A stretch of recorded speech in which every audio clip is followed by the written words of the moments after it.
We are live. Submit to the High Council here on World Class Bullshitters. I'm your host, Jeff Hicks, and with me tonight is my co-host, the one and the only, Caffeinated Wolf. What is up, my friend? What is going on, Jeff? Fantastic to be back. Fantastic to be back with you and the awesome people of the High Council chat. Yes, folks, we have a lot of awesome people here tonight. We're going to be giving a shout out to you all, but before we do, let's say hello to our other co-host for the evening, the one, the only, Vinny Tartamella. What is up, my friend? How are you doing tonight? Hey, brother. Hey, I'm pretty good. Thanks for the invite tonight. Yeah, looking forward to talking about some of these topics. Hello, everyone in chat. And in case if you guys don't remember, we have another guest, too, who usually pops in. Good old Hans Cock. We're ready to get high. That's what I'm here for. Jesus. Did you hear about the article that dropped the other week with Ki-Hu Kwan when he first ran into Harrison Ford? He's like, No, I'm so nervous. I'm afraid he's going to be grumpy. And he's like, at first he was, and then he realized who it was, and they gave him a big ol' hug. Oh, nice. Yeah, they said that. He's kind of hit and miss. Sometimes he's just super grumpy, other times he's super cool and like chill. Oh, go ahead. I was like, I don't know if I'd ever want to meet him. He's my favorite actor. I just like to leave him in that category of like, you shouldn't meet your heroes. Yeah, it's one of those things. I don't know. If I get the opportunity someday, maybe. But at this point, I don't know. I've been doing the imitation so much. He'd be like, "It's you. It's Hans Cock. You son of a bitch." I would take him some Stealing Solo and be like, hey, man, not all your fans are crazy enough to bother you, but we did turn it into a book, so check it out. So where's my cut? Sure, Harrison. Let's talk about making some real money. Movie time. That's it. Comic book money. Sorry. Oh, yeah, dude. He signed on to Marvel for a reason. Let's pitch him his own property. I'm like, look, man, it'll be a trilogy. We'll crowdfund the first one. You take as much of the cut as you need. Then we'll get a studio involved with the second. We'll get you a big cut on that one. That's all she wrote. Oh, if yeah. only I could write... yeah, it's that easy. If only I could just write that into existence right now. Well, you just told the universe, so it's going to happen. I guarantee it'll sell better than the current Marvel and DC books. Oh, yeah. Well, they never thought they'd even get him. There was like so many rumors going out if he was going to take the role or whatever.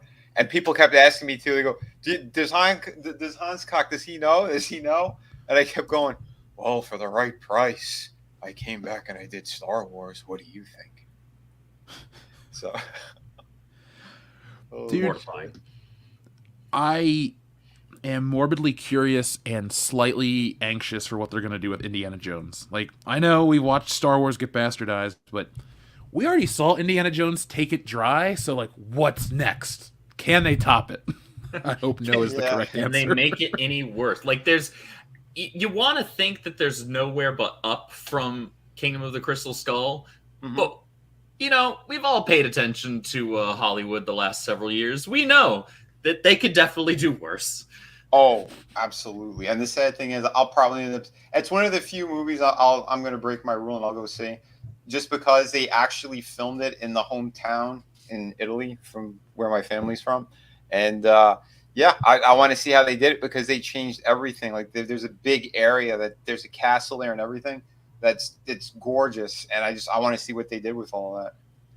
But, yeah. Other than that, I'm very low expectations aside from that. Dude, I have low expectations, but I'm gonna admit too, I'll see that movie. It's like, one, I have a Regal pass, so if I see it or not, there's a difference of 50 cents that goes to the studio, so I don't really care. But in reality, it's Indiana Jones. We got to report on it for the show, and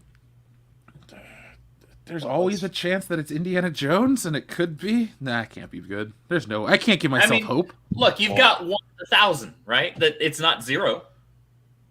That's fair. Listen, I've been telling everyone, boycott this one.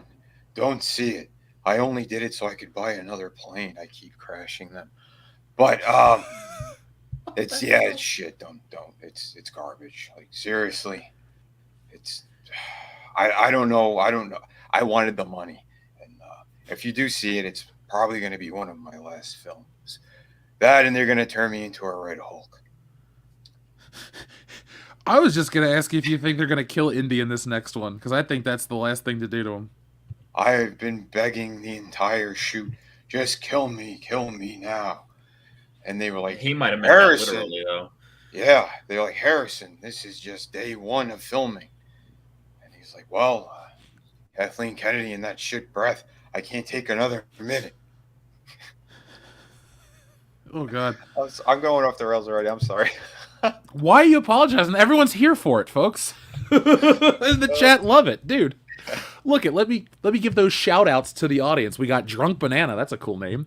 We got Enrique Vasquez, what is up, dude? Cortanas 001, hello to Rogue's Backstory. We also have our friend Cesario Japan, hail to Eric Bay Anderson, Shrebels 08, and a whole lot more, including One Bridge 11, Dirk McGurkelstein, I'm not at a bowling alley, and Space Monkey 0899. So, folks, thank you for joining us tonight live on the High Council. It's been a fun couple of weeks bringing the show back, and we're going to keep on moving forward, and we're going to keep on moving forward with tonight's episode. We have a couple fun topics to cover, including the arrogance of the Marvel race swapping, Cavill's Witcher Switcher, and more. Now, Vinny, before we get into anything proper, did you see Black Adam? I did. What did you think? I was pleasantly surprised with that film. I know there's a lot of people that kind of shit on it, and I was like, I don't understand what they want, because this didn't have the woke nonsense. He was like, he had a body count. You don't normally see superheroes with body counts.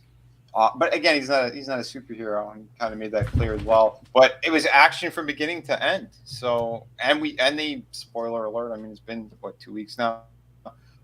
They brought back, fan favorite characters. So I don't know. I see all good things out of this. I'm glad you liked it that much. I enjoy The Rock a lot. I really like what the movie represents. I like that people are interested in it. I thought it needed more to flesh it out and fill it out. I liked the action. I liked the cast. But the thing is, I wanted more of the cast. Like, I was interested to know more about the guy that was their, like, nephew that betrayed him and ended up becoming the bad guy, Sabak, at the end. Like, I just, like, the pieces were there for me, but they just didn't have enough spacing between them to feel like a whole movie, because one of two things: if they would have fleshed out what they gave us, I'd have been on board, or if this movie would have been like a dark version of Shazam, where it was that kid with Black Adam and he was trying to teach him how to be a superhero, like, and that was just the whole story. You didn't have to worry about the Justice Society coming in. I'd have been on board even more, because I loved Pierce Brosnan.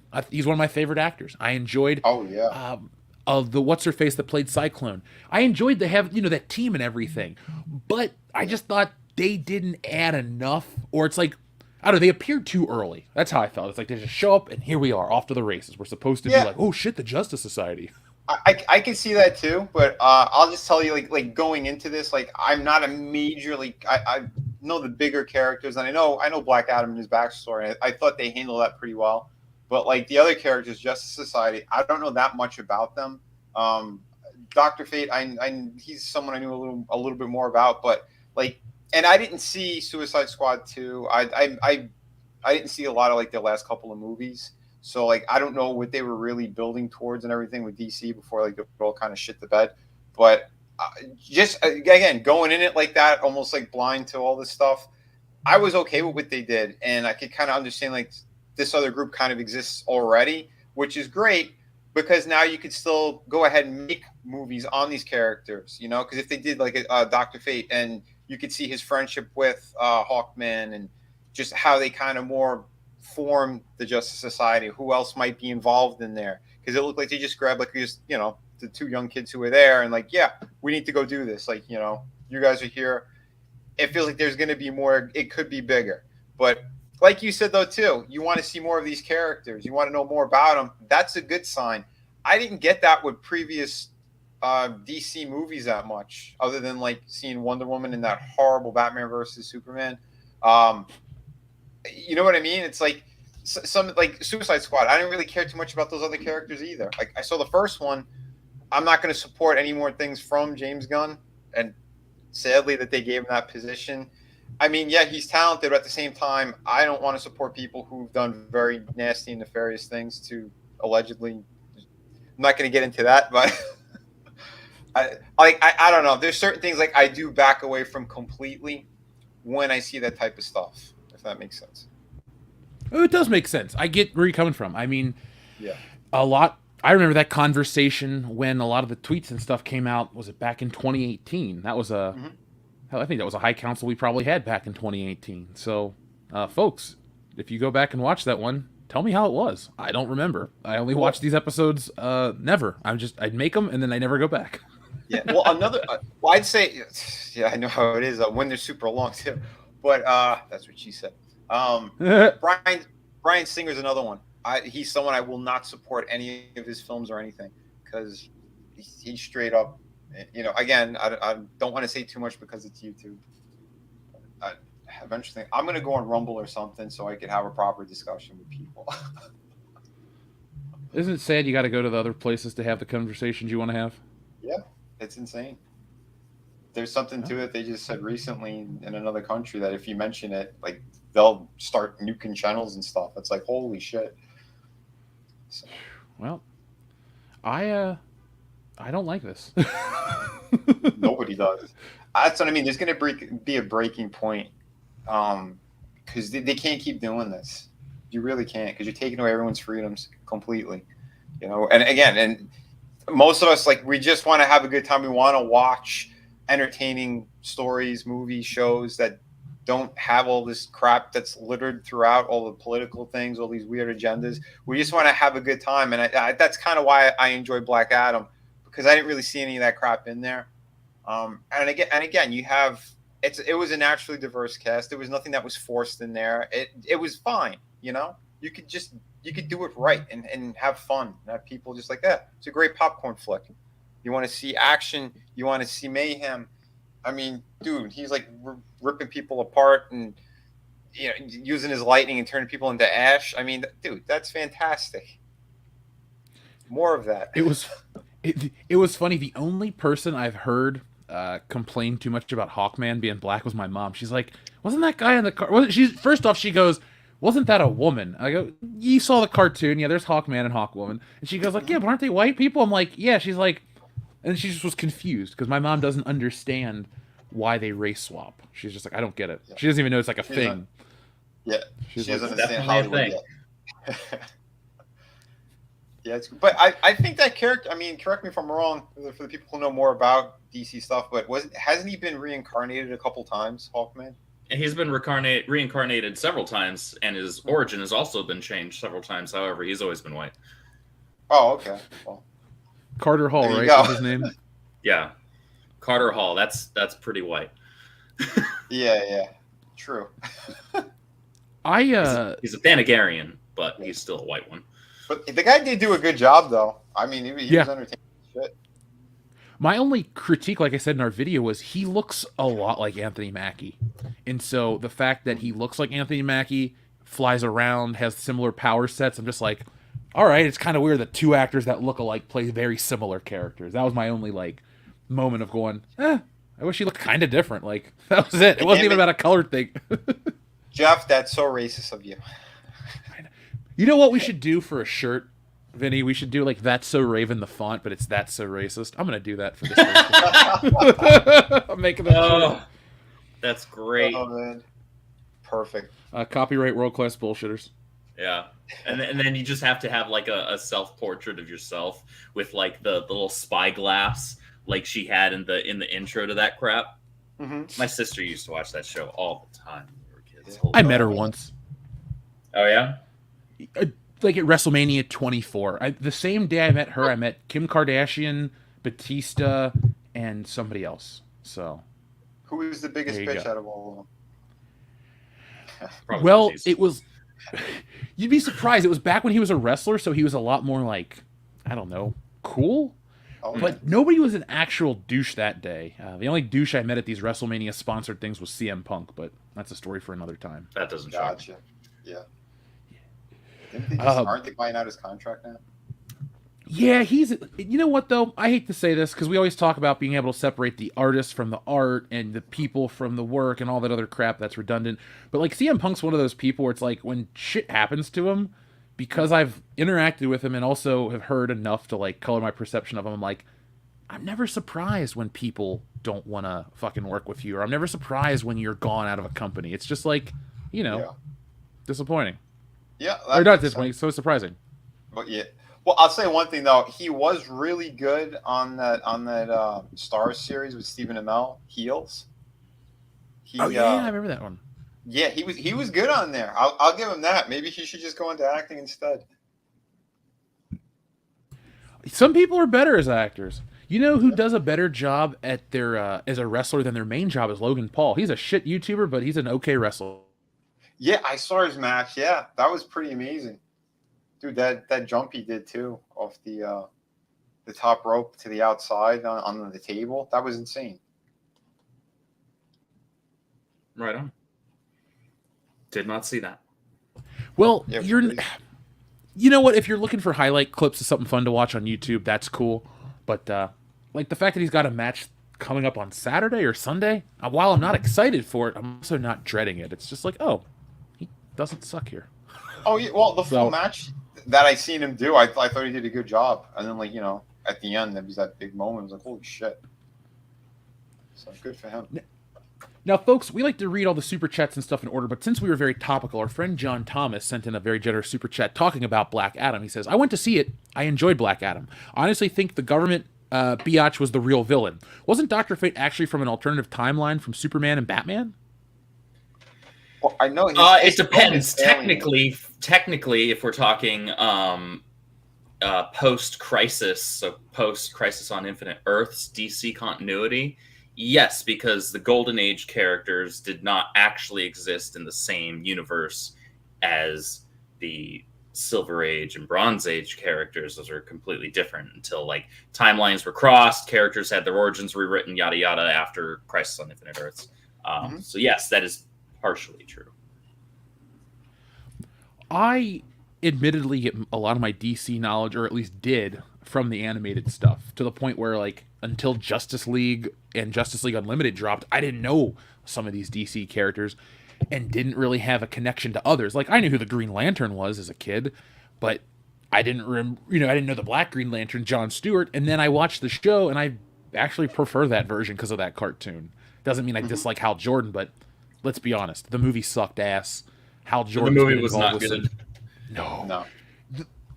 You know what's sad too, because I was really interested in Green Lantern at the beginning of the 2010s, right before the movie dropped, because my buddy Joel has been reading comics since 1980. He always goes on about it. 80. All right, good, Joel. I know you listen, so that's why I always mention your name. But he fucking got me into Green Lantern stuff. We would watch like Green Lantern First Flight, which was that movie that came out, and then there was that's a good animated film. That's awesome. Yeah, and then there was the sequel, and I think Nathan Fillion was in the sequel. Emerald Knights. Hal Jordan. Yeah, that one's good too. Yeah, like that's so. Imagine me coming into Green Lantern with a couple animated features and a couple appearances in a cartoon and a couple of like curated good Green Lantern comics. So I'm like, yeah, Green Lantern's cool. This is gonna be the next DC character I get into because I'm like Batman for life. I can get into Superman whenever I need be. But here's my next new comic book find. And man, that movie just tanked my interest. I never bought another Green Lantern book after the summer of 2011. Like, wow. New 52 was okay. I was on board. And then, no more. Like, that's the power of a bad movie. It can turn you off from a character. Oh, for sure, man, for sure. I still haven't seen it in its entirety. I've seen it, pieces of it here and there when it was on television. I'm like, I can't even. I just shut the TV, change the channel. It's just, wow. I was painfully bad. And again, with the whole thing with the CGI suit, and the CGI was really piss poor. Yeah, the CGI just wasn't quite there to make it work well. No. And he looked cockeyed throughout most of it with that mask on. He did. Like, it's just fail. In the weapons that he uses, he makes like the giant Hot Wheels set. And never mind, I'm not gonna get it. It's so. Oh, and the Hector Hammond stuff, dude. That's like laughably bad when he becomes the cloud and he's the floating head, like yelling at the camera. It's. Oh yeah, one of the scenes I saw was when he had that giant ass head. I'm like, what the? Are they for real with this? His forehead just kept growing. The parallax thing. The best thing to come from Green Lantern was all those damn Deadpool jokes that Ryan Reynolds made about "don't put me in a green animated costume" and all this shit. Yeah, like, I'm on board for that. Oh yeah. Jesus. So Andrew, next week I'm just gonna have to call the show legitimately Cape Shit because we start out with Cape Shit We end with Dude, shit. I'm here for it. You know I'm here for it. Oh man, I take a point of personal pride in that I've got you hooked on that phrase now. Dude, not only do you get me hooked on that phrase, I've been legit reading more comics now over the last 2 weeks than I have in months. Like, I picked up a Spider-Man book not that long ago, like a trade paperback, and I read through that. I've been reading, like I said on the show last week, Spy X Family. I enjoy that series if you want to hear something from another part of the world. Yeah, dude, like I've been reading, what I read, Superman books, some old Batman shit, because I think we had Script Doctor on last week, and somebody mentioned, the Batman books written by, Roger Stern doesn't write Batman. Whenever Len Wein was writing Batman, I was like, you know what, I'm going to go online and read those issues. And so I went back and read a couple of those. And like, I even told Jesse, I was like, dude, I read the best Batman comic today. And I'm like, it was so good, I just had to tell you I read a good Batman comic. It was very satisfying to just like do that. You just told me the other day how much you love Shadow of the Kraken. Dude, it is one of the best books out there, folks. Be on the lookout. Or sorry, mods, drop that link in the chat. Vinny, real quick, tell everyone about Shadow of the Kraken. Yeah, dude, that's my newest one. I have 6 fulfilled campaigns now. I have 3 active campaigns that every one of my books ship immediately. Shadow of the Kraken is a pirate story. I try to go very kind of traditional with like the background of it, so people really get the sense of how it was back then. And then I have like the twist of the supernatural things and kind of where the story's going, the villain. Just a lot of amazing stuff in this. And every page is like painted to perfection. Like what you see in my avatar is it's an alternate cover that I have for it, but the entire book looks like this. It's this quality, you know? So, I put my heart and soul into it. So it's 52 pages. It's the first in this series. And so many twists and turns, and everyone who's gotten it, I've had nothing but praise on this book. Like straight up, like, you know, no, I'm not hyping it. It's just seriously, like I'm grateful for everyone who's been picking up my books and that they keep supporting me because, without you guys, we can't really do what we're doing right now. And exactly. And I'm working my tail off right now on yet another awesome project, the sequel to City of Venus. So, get ready, folks. More cool stuff is going to be on the way. And speaking of on the way, folks, another update from Tits and Art, and yes, another one from this morning. So for those that backed the campaign, thank you for backing the campaign. For those that are on the fence, you might want to back it quickly because this process is so far along. I'm very happy with that. For example, I sent in everything that I needed to send in. We've gone through the digital proof process, the next part of the process, and now I'm only waiting on the physical proof. Yes, they're going to print me off some stuff, and then I okay everything. That's how far along we are in the process for Tits and Art. So remember, folks, Tits and Art is a big 11 by 17 full-color celebration of art, beauty, women, and more. If you go to the website, titsandart.com right now, you can see a handful of the pages from the book. But again, one of the great selling points about this book is how big it is. It's a great amount of art for a great value. It's only $20 because I'm aware of what's going on in the world right now, but I want to get you guys something fun to help you through these hard times. So go over to titsandart.com right now. Go grab yourselves a copy and be on the lookout. I update every time I have a new piece of information to give you guys directly from the printer. And that's really all she wrote. That's how far along it is, Vinny. You know what's up, man, when you print this stuff. Yeah, I'm looking forward to that book, too. I told you when I backed it, I'm like, yep. We need it, and then you gave everyone what they wanted too, because they wanted more backside, and you gave it to them. You delivered, because that's what we do. We listen to the fans. Exactly. We're not like Marvel and DC. We care about what you guys want, and we give it to you every time. Absolutely. So Jeff wants to give you more hard times, but not in that way. In the other way. Yeah, not the Dusty Road style, Daddy. Sweet Sapphire. I went to a SmackDown like 15 years ago, and he was more than 15 years now at this point, like 17 years, and he was there doing like a promo for his video that had just come out, and like everyone was so excited. I'm like, man, I only know like 3 Dusty Rhodes promos. I need to get on board. And this was before you had the network or YouTube had like clips, so it's like you either bought the DVD of a guy you didn't know or you just didn't know about the guy. So I was very late to the Dusty Rhodes party, but I got nothing but respect for the dude.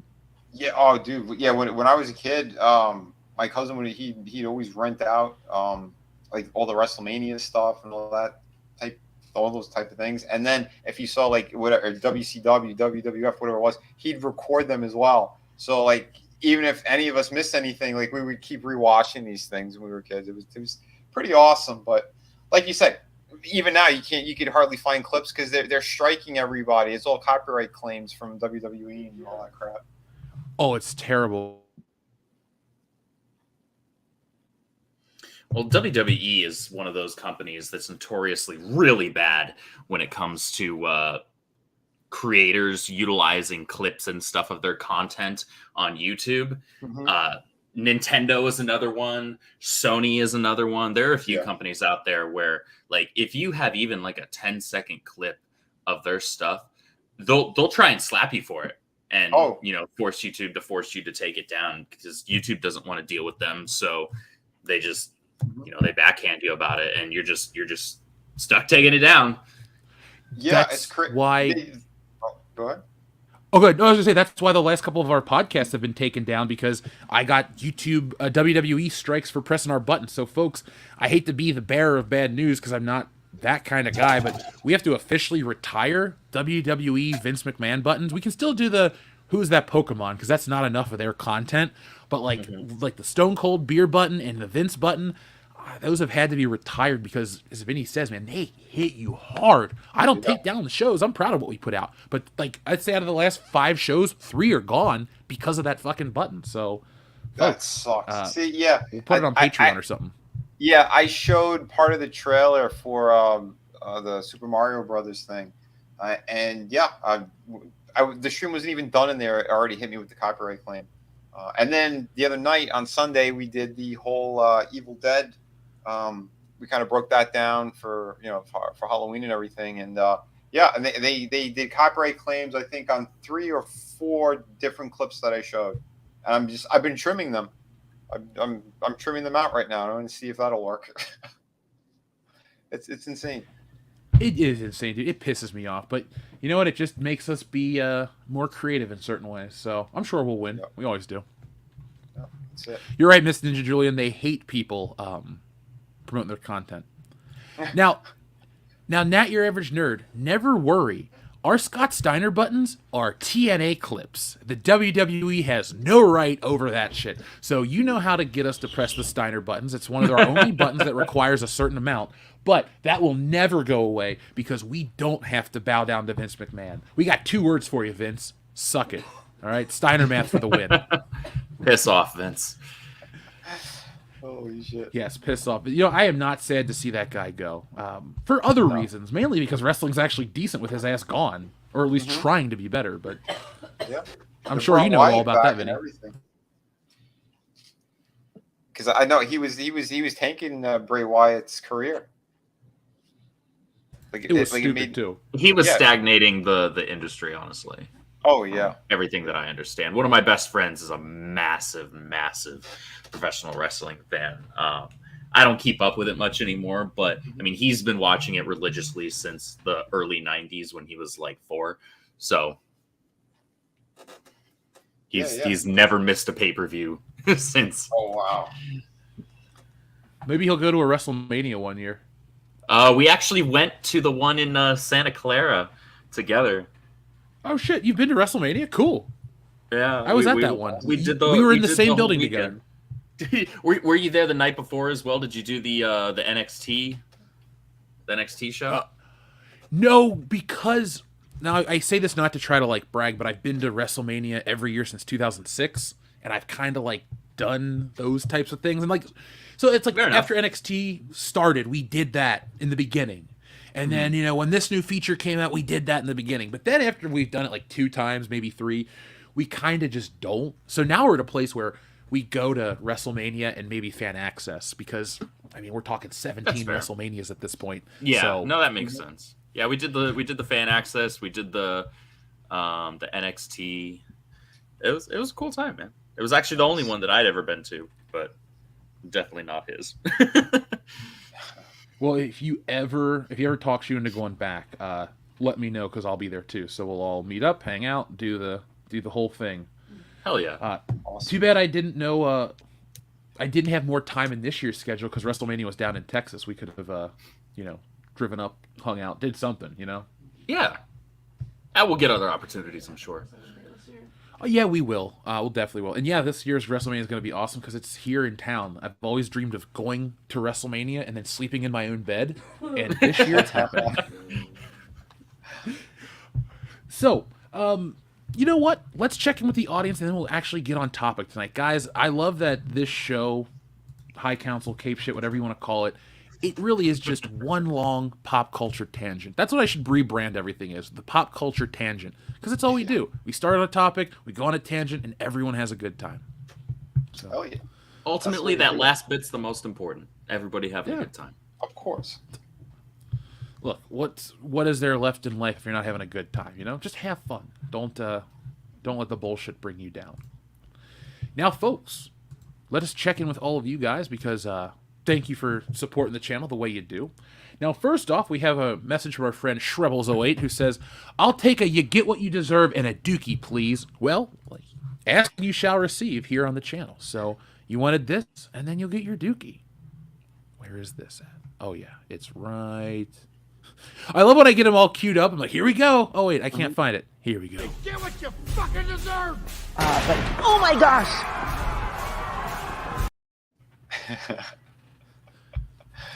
I love it. Goodbye. I know it's dark, but hey, the audience likes it. Oh yeah, and here's another one. The audience likes. You know what's great? Vince McMahon and company can get upset, but eat a dick. What's that smell?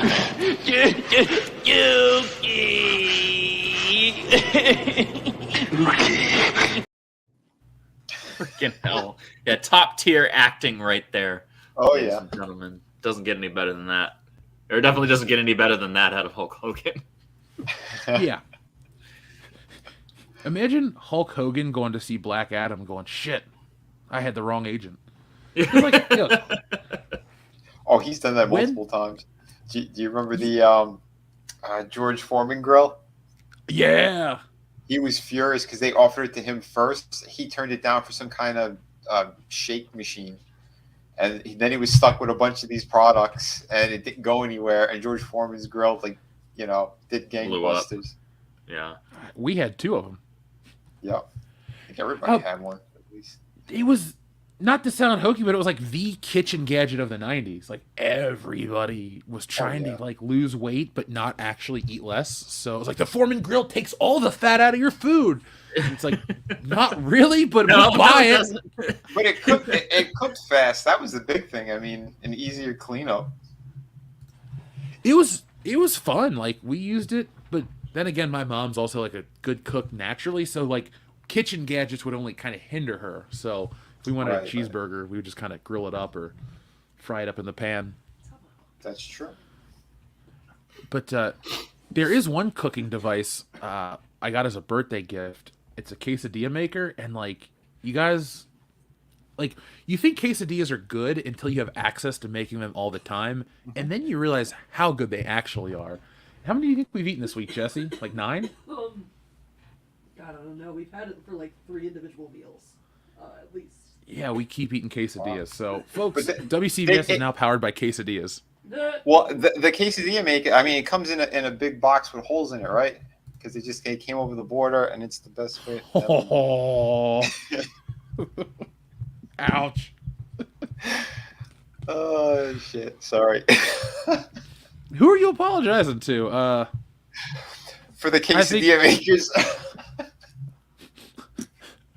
Oh, I thought you were apologizing to Dixon Cider. I'll apologize to Dixon Cider. I'm sorry, man. We will not be making it to the expo this year, but we will be starting 2023 with convention appearances and everything that you guys want. So be on the lookout. 2023 is going to be another big year. We already have our WrestleMania plans locked in. That'll be this April 1st and 2nd for WrestleMania. If you're cool like Darien217, you bought a ticket, you're going to Mania, and we're going to hang out before and after the show. And if you're like everyone else who's awesome as well, you're going to come out on March 30th, 31st. You're going to come hang out at our WCBS meetups, our Fandom Menace meetup, whatever you want to call it. Our big fan meetups. We're going to have 2 across the area. We're going to do some group toy hunting. We're going to do some group collecting stuff. We're going to do some group eating, some group drinking, some group karaoke. Yes, everything. Nice. We'll have all kinds of fun. We'll get the Hell bar. yeah, karaoke. We'll do it up. So, folks, if you came out to the Fandom Menace meetup in Chicago, you know how epic it was. And we're going to top it this time.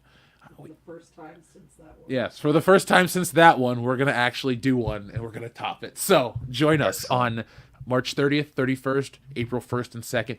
If you got the time, take some vacation, come hang out the entire week. We'll all be here, and we'll come up with some official ways, like some group communication tools, maybe like a group Facebook page, a group chat, a group something, so people can coordinate and really meet up, because maybe you got a friend that you're a listener. Like, for example, our friend Etepakuyan and our buddy Tony Tone Deaf. They've been friends. They've been streaming together for years. They just met recently. Well, you know what? What if you've been talking to one of the people in the chat? Like, you're like Dr. Coffin Nails, and you've been talking to Miss Ninja Julian for years. Well, maybe this is the chance that you guys say, hey, I'm going to go to the meetup. I'm going to go to the meetup. You go in halfsies on stuff. So that's what I'm saying. People can meet, do their thing, and most importantly, come hang out with us next year. Hell yeah! Oh, by the way, those guys said hi as well, man. Etep, Tony, super fan. Yeah, they all said hello. Great dudes. Hang out with them all the time, all week long. Yeah, they are super cool. And yeah, if we could get to a convention or something, yeah, we all want to hang out again. Well, some of us for the first time. Yeah, and it's a great time when you finally meet up. I remember actually meeting Pete last year for the first time at a wedding. It was pretty damn epic. Folks, if you want to hear those stories, go back into the archives, go over to the Patreon page. There are certain things we can't say and talk about on YouTube. God, I hate that you have to preface that. But yeah, there's a platform over there where you can just hear us talk about all kinds of shit. See behind the scenes stuff. It's fun. You'll enjoy it. I remember when I met Jeff at a meetup for the first Get to it. Yeah. By the way, hi, Jesse. Vinny says hey, by the way. Hello, Jesse. Andrew says hi as well. Hope you are well. Sound like you need to drink some hot tea and honey, all that coughing you got going on.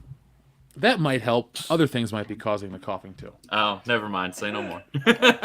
Tell her I said hello. I was just trying to be concerned for her health. Hans Cox says hi as well. Hey, Hans Cox. Oh, man. Fun night tonight, folks. Thank you for joining us. Hit that thumbs up button to let us know and to let YouTube know that you enjoy the content here on this channel, and we'll continue to provide more and more every day. So, back to the audience, though. Where is that tab? That's what I love about YouTube tabs. They all look the same. They have that stupid red square and triangle, and if you don't know which one you had open, it could take a couple minutes. Here we go. Space Monkey 0899, thank you very much. Anime News Network, bought by Kadokawa. They were anti-Vic Mignogna. Nothing of value was lost. I did not hear about that. I don't really follow too much anime news. I should, because like I said a couple weeks back on the show, I missed out on Lupin the Third coming back. Had I been following my anime news, I would have known that. And now I don't. Now I feel like an asshole for being this late to the game. So maybe I'll keep up with everything. Thank you, though, Space Monkey 0899. By the way, what character did Vic Mignogna voice? Was he on DBZ and like a lot of big ones, right? He voiced Broly. Okay. As well as, most famously, he voiced Edward Elric in Full Metal Alchemist. That was his big role. That was like the role. Oh, okay. He also voiced a character in Ruby, before the Rooster Teeth show, right? Yeah, before Rooster Teeth fired him as well because of all the nonsense that was going around. So yeah, one of the most recognizable anime VAs out there. Yeah, I'll just say not all of it was rumor because I could confirm some stuff.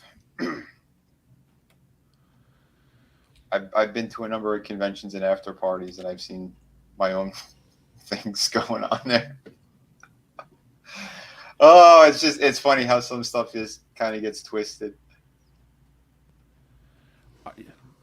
I clearly don't know very much because I didn't even know who he voiced. So Yeah. it's like, And again, yeah, I don't really watch and stuff either.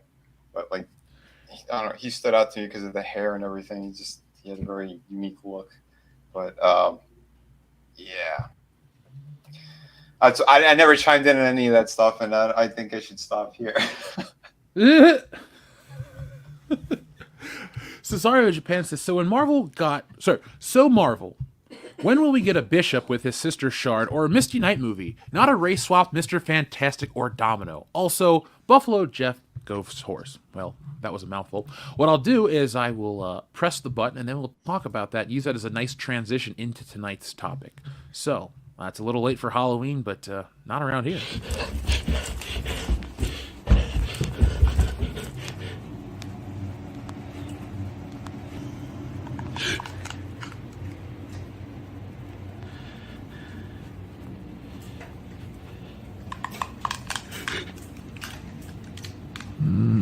Hello, Dion.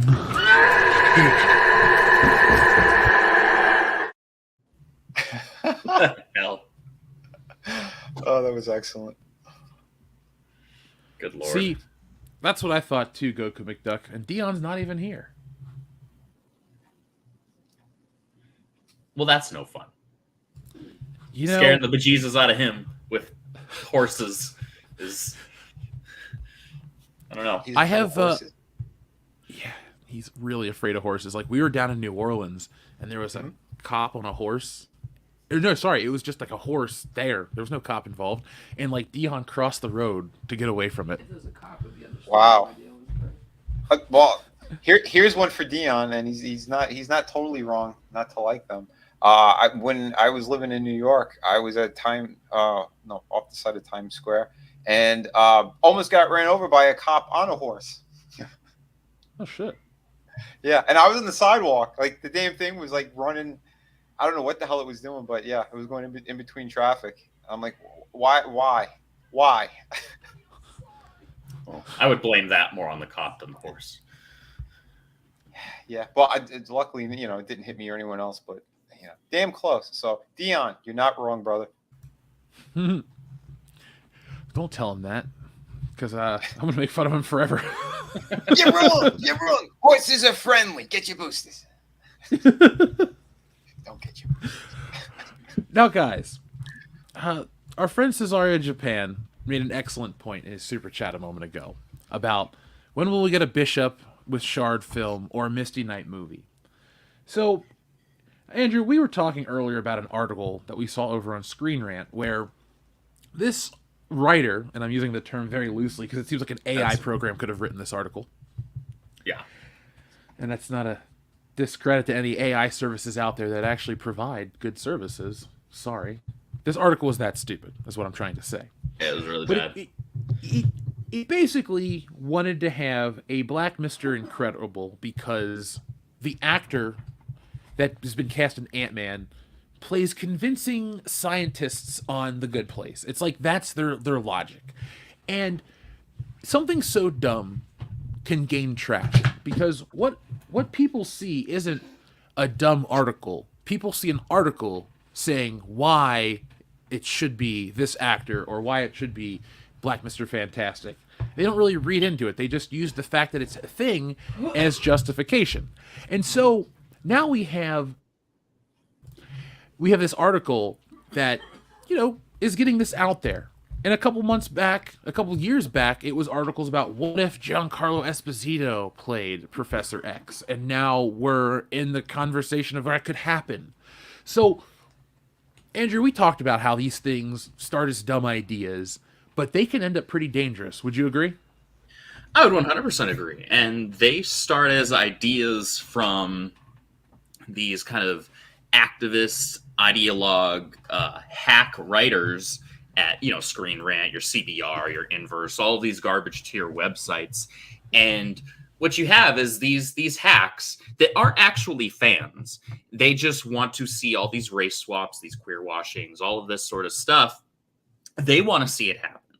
So what they do is they write an op-ed piece and claim that fans want this casting. Where these fans are, I have no idea. I don't think they exist. I think they're making up this shit out of whole cloth, which is exactly what's happening. But then what happens is the ideologues that are in charge at these big corporations, at these studios, they see these articles and they then feed that same bad information to the creatives. And they're like, people want to see this. No, we don't, but they don't care. And so we get these quote unquote fan castings that never actually existed. And we end up with, you know, potentially a race swapped Reed Richards, a race swapped Charles Xavier. And that's just how this has gone, because one of the worst things that ever happened, and it was how our media, our IPs, whether it's Star Wars, whether it's DC, Marvel, all of that, got taken over, was because they allowed these ideologues into like HR positions and things like that. And they're the ones that started bringing up into the conversation, you know, people might take this panel the wrong way, or people might need to see more diversity over here. When prior to these individuals being in these positions, nobody cared. We just were fans of the shit, right? We liked Star Wars. We didn't care that Lando Calrissian was black. We just liked the character. Same thing with Mace Windu. Same thing with any of these characters. I grew up with Jon Stewart in the Justice League animated series. None of us cared about this. We were over this. This hump was done. End of story. But they decided to do a rerun and bring us back decades and decades, erase progress of where we had socially. And now we're at this point where we're like, just give us the characters that were already black. We like them. Mm-hmm. And they're like, oh, but you're racist because you don't like when this white character's made black. What? Yeah, I got this whole theory on all this stuff, and what it really is that's it. They want people to do that. They want people to fight amongst each other. That's all it comes down to. These studios don't care about money. It's about their weird agendas and what they want to push that's tied to other things. That's what it comes down to. That's why they were furious that Elon got Twitter. I know it's kind of a sidetrack, but that's one of the reasons, because they wanted to stifle any specific view, and they just wanted people to just keep fighting like that, and that they could keep labeling, like you said, the racism stuff, pull out whatever card that they want. When it comes down to it, like you said, give us the proper characters, write the proper stories, and it'll be easy. People will just run to the theater, and they're going to want to watch these things and all that. But it's not that. They're trying to change the language. They're trying to change everything. This is all about some weird agenda that they're pulling. It makes no sense. It's the reason why all these books, they failed. They keep, they're making Batman gay all of a sudden and all this other shit. Like, no one wants to see that crap. It just makes no sense. 0 sense. They tried making their own characters. They flopped.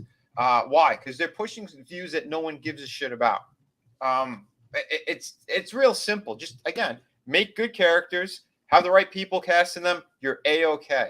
Yeah, you said when they make their own, or quote unquote original characters that aren't just tokenized versions of existing ones. When they do make an original character, they're not writing a character; they're writing a checkbox. So exactly.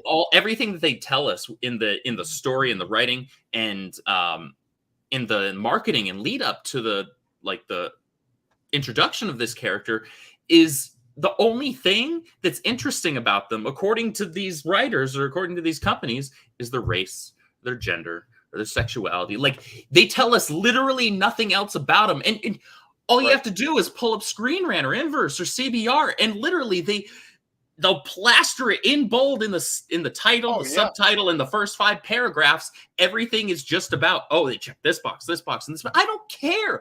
What is the character? Who is the character? Mm-hmm. Fuck all with their skin color. I don't care. Well, hold on to that point. To add on to that point, you're 100% correct. Why is the first thing that you got to mention is sexuality? They did the same thing. Remember Geode? And everyone was talking about this stupid thing with a rock in Star Wars, and they were talking about its sexuality. Excuse me? This is supposed to be, again... I don't care who he gets rock hard for, Right. But I mean, again, this is something that's supposed to be, especially in Star Wars' case, geared towards children and teenagers. Why are you pushing sexuality in those stories? It shouldn't be about that. If you know you are a big company that is about family values or whatever horseshit you want to fill in the blank on, why are you bringing up the sexuality of these characters? It shouldn't matter. It should be who's a hero, who's a villain, who's conflicted about that, not conflicted about what gender they are or what their pronouns are. I mean, please, these people are all assholes, like straight up. They're trying to destroy society. It's sickening. That's why I create my own stuff too, because I want, you know, again, back to the old school storytelling. It should be about the characters. It should be about the worlds that you're creating. The drama on the pages. It's not going to be about stupid sexuality things, because it's like it makes no sense what they're doing. It makes zero fucking sense. Well, they've reversed it. Your focus should always be character, then overall story, and then message. If you have a message that's beyond just, you know, a general universal truth, which is really the only messaging you should ever have. Because Exactly. universal truths are things that literally everyone and anyone can latch onto.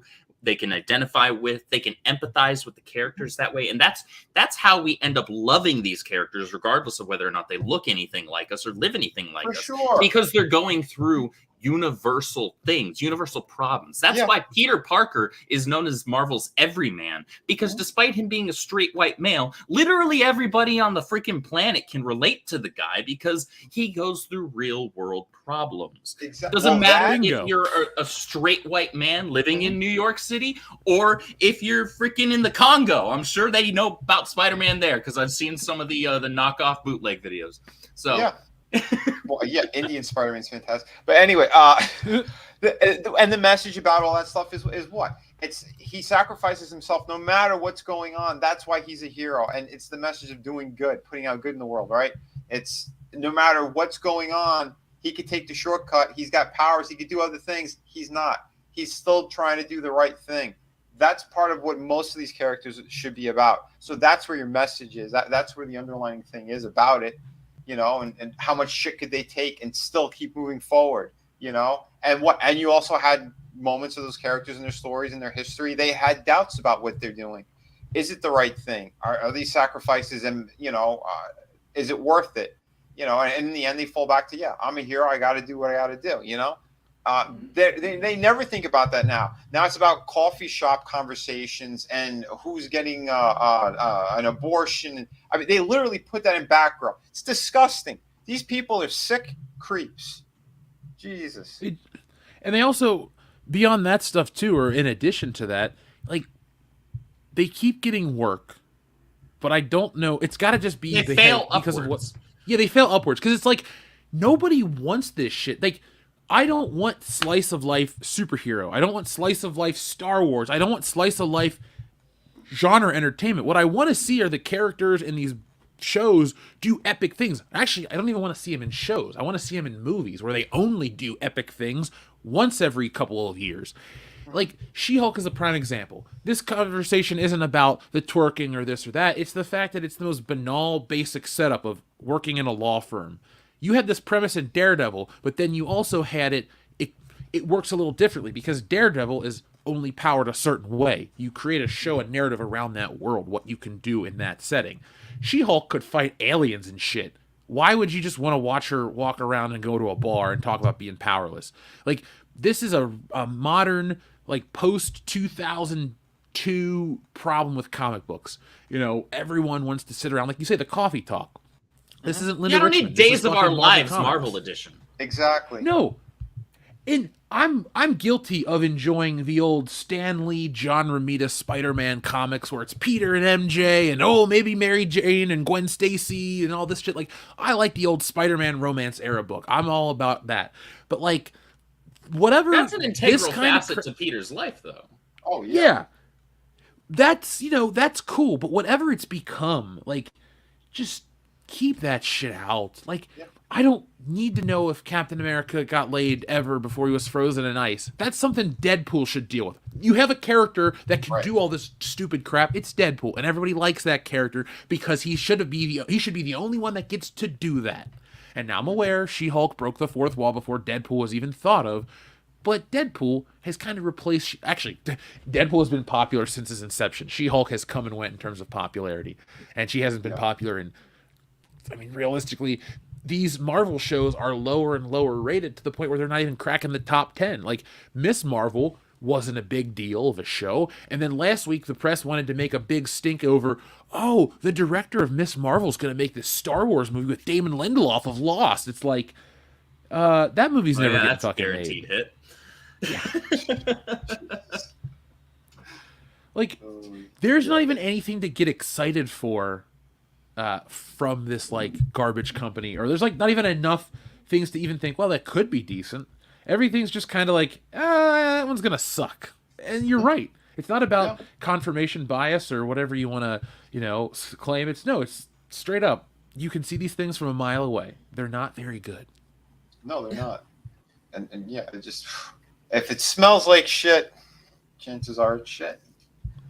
That's what they're trying to feed us, man. It's crap. I didn't see the last 3 or 4 movies that they did. I have no interest. I'm not going to support it. I don't care. Spider-Man, it was more Sony, and it was 75% Sony, and that's my character. I'm like, yeah, I'm going to finish that one off.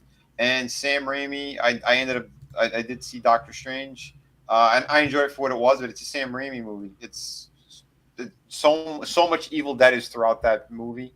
But other than that, like, I didn't watch Thor. Don't care about it. Shang-Chi, nope, no interest whatsoever. What was the other one? Eternals, please. I'm not going near that with the 10-foot pole. Would you believe, for the channel, we went and saw it, and by we, I mean Dion and his wife just so happened to be out here in town. Nick was out here, so we were all together. So it was Jesse, myself, Nick, Dion, Hillary, and I think one other friend. And it was the worst movie-going experience I've ever had. I believe it. It hurts me to say this. It was also the most expensive movie ticket I ever purchased. Well, why? Because people were in town and we went to a specific theater, and okay. Okay. It hurt. Was like what are they called? Ouch. 40. See, you wasted money on that. Yeah. And not just money, a lot of money. Oh, damn. Oof. I'm sorry. That's a shame. Well, luckily all the Eternals content was very lucrative for the channel, so Well, that's good. All right. Yeah. Balanced out somehow. Well, that's the thing. It's like, for everyone that ever comes at us, it's like, why do you review it? Well, we do. This is my living. People want to hear us talk about this stuff. It's a movie review. Yeah. Everybody that reviews a movie, it's like, all right, we didn't like it. When we review shit we did like, people are like, oh, you're shilling. It's like, okay, what? Well, yeah, I know what you mean and all that stuff too. Because, like, I don't know. I got this thing too where the people who they bitch nonstop. They said they're never going to support this company, and then they go ahead and they watch everything. But I get it too. Like that's part of what your channel is. But like going into it, if you kind of don't know much, and it's a character that you do like there is something that could kind of like I could bend to, or I can understand. Like for me, I say like the one thing I'll probably break my rule on is Deadpool 3. That's a character I love. I had a connection with it because of other people that I knew in the past as well and stuff. So I'm like, that's something I do want to support. I love what Ryan Reynolds did with 1 and 2, but it has to be rated R, and you have to let Ryan Reynolds do what he wants to do. If those elements aren't there, I'll probably end up boycotting that one as well. It's just, it's crazy. The whole situation shit. Because the one thing is, we give these people money, they're going to keep giving us the bad content. Support the stuff that is good. That's why I was saying, like, Black Adam, I really enjoyed it for what it is. Is it the best story in the world? No. But did it have all the elements I wanted in there? Like the action, seeing him killing people and shit. It was a lot of fun. That hot little broad too, what's her name? Sarah Sahari or something. She was excellent in it. The one who played Cyclone, she was good as well. I thought I was going to hate some of those characters, and I enjoyed them, the banter they had. So, the people goes, oh, yeah, it's just the movie. Well, what do you want then? Because if there's a character who's literally, he's got a body count. You know, he's super overpowered like that too. He's not taking shit from anyone. If you don't want that, then what do you want? Do you want the soy conversation again? Like, I'd rather support the action, you know? Well, I think the Marvel movies definitely introduced it. Like, let's just use the first Avengers. So much of that movie is them talking, just like talking. Mm-hmm. But they really deliver with the action to the point where you're like, holy shit, my mind is blown. Well, also, the non-action scenes aren't entirely useless or throwaway either. Right. Yes. In that film. There's a balance. You're right, 100% correct. And I think other places just only replicate one but don't bring the other. And, you know, I know this sounds a little hyperbolic, but some of these guys that, like, really did comic books back in the day, like a Jack Kirby, they'd roll over in their graves if they knew, like, how boring a comic book is. They'd be like, did people just stand there for 20 pages? Like, there's like no wonder that these things sell a tenth of what they used to. And you go, yeah, but the advent of new technology and this and that and other forms of entertainment. Yeah, but like, people can read comic books. You don't have to make them shitty just because you think people aren't going to read them. So you cut the effort. It's like there are people out there that will do the work and produce good stuff. Just don't under deliver. It's really easy, Marvel. But no. They can't help it. The problem, and something I think we do need to always keep this in mind, because I do on a base level believe in supporting that which deserves to be supported and praising that which deserves to be praised. But we do also need to keep in mind and remain intellectually honest in that we got to know that these companies, at least for now, because they can only do it for so long, but these companies are using any of the revenue that they get from the good stuff that we actually do give our money to, and they are taking that and then subsidizing all of the garbage that comes afterwards. So yeah, sure, a lot of people liked Spider-Man No Way Home. The movie made a crap ton of money, and then what did they do? They've put out nothing but dog water since. Well, again, I know that one in particular because it was 75% Sony. So like they had major say in what was going on with that story. They got 75% of the profits. So they were more of the people in charge on that one. So I can't really use that one as a great example of it, because let's face it, what Marvel Studios is doing is shit. Everything they put out has been shit. You know, after we had an Endgame, I think it all went downhill. For me, that was pretty much like the last official Marvel movie. Again, I broke my rule because I love Sam Raimi, and I said, yeah, I want to see Multiverse of Madness. I did. I enjoyed it for what it was, but I don't like a whole bunch of the directions they did. The whole thing with what do you call it? That council there. I'm blanking on the name of it. The one that had Mr. Fantastic and all that. What the hell were they called? Oh, the Illuminati. The Illuminati. That's it. Like what they did with that was a complete waste. And pretty much like a joke. So like you could see with Marvel, like they really don't have anything proper, and most of their talented writers and stuff, like they're not working on this stuff. They're trying to get the Russos back again, but I don't know. I think they're working on a bunch of other series and things like that. But you could see it's a mess right now, and whatever they're trying to do, this new lineup for like a new Avengers and all that, it's going to be garbage.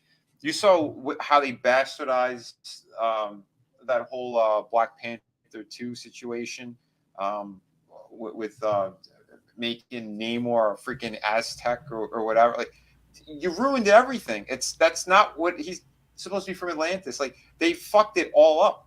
And then I think the designs are horrible. I think the merchandise is going to flop. They might try to head the box office for its initial go, but I think word of mouth is going to destroy that movie. I am very interested, and I have some content coming out in the coming days into the build-up and the release of that film.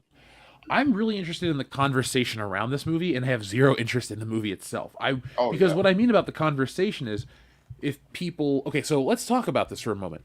Right now, it has this astronomical consensus, this praise from these early press screenings. Every movie, including the original Suicide Squad, got this kind of hype and praise during these pre-screenings. Folks, these are when the shills come out All right? Mhm. They only come out at night. No, they only come out this early if they're, they want to come back next time. So they play softball, the fucking limpest wrist throws you can imagine that these people are playing with these studios. And so, of course, Wakanda Forever is the best movie since ever. It's the greatest thing. Folks, if you don't support this movie, not only are you racist, you're stupid, you're blind, you're deaf, and you're,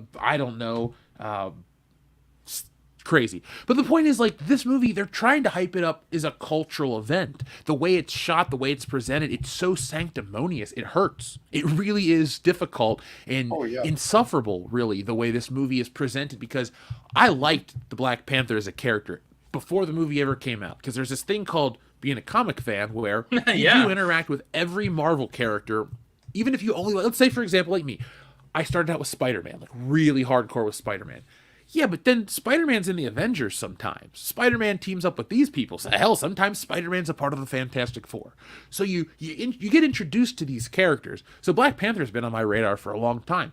Always been a cool B-list character to me. Never was a favorite, but was never like, oh, the Black Panther. It's like, oh, this story is big enough to have the Black Panther. Cool, let's see what he does. And I always liked him. I thought the design was great, very simple, but very nice. He's also one of the few characters where the term that they love throwing around these days, mantle, actually makes sense and works because it's literally written into his lore. Oh, of course. But again, for me, his best showing was in Civil War. That's why I thought the character stood out the most. I think you had so much, impactful story moments too in there. And then when it came to his movie, he was like sidelined. That's what I hated about it. And then they focus on the whole racism aspect of that film. And I'm like, no, that you screwed it up. I don't disagree with that. Mm-hmm. What it just really bothered me though, because it's like they did that with that movie, and so then he comes back in the Avengers, and you're like, all right, cool, Black Panther's cool again.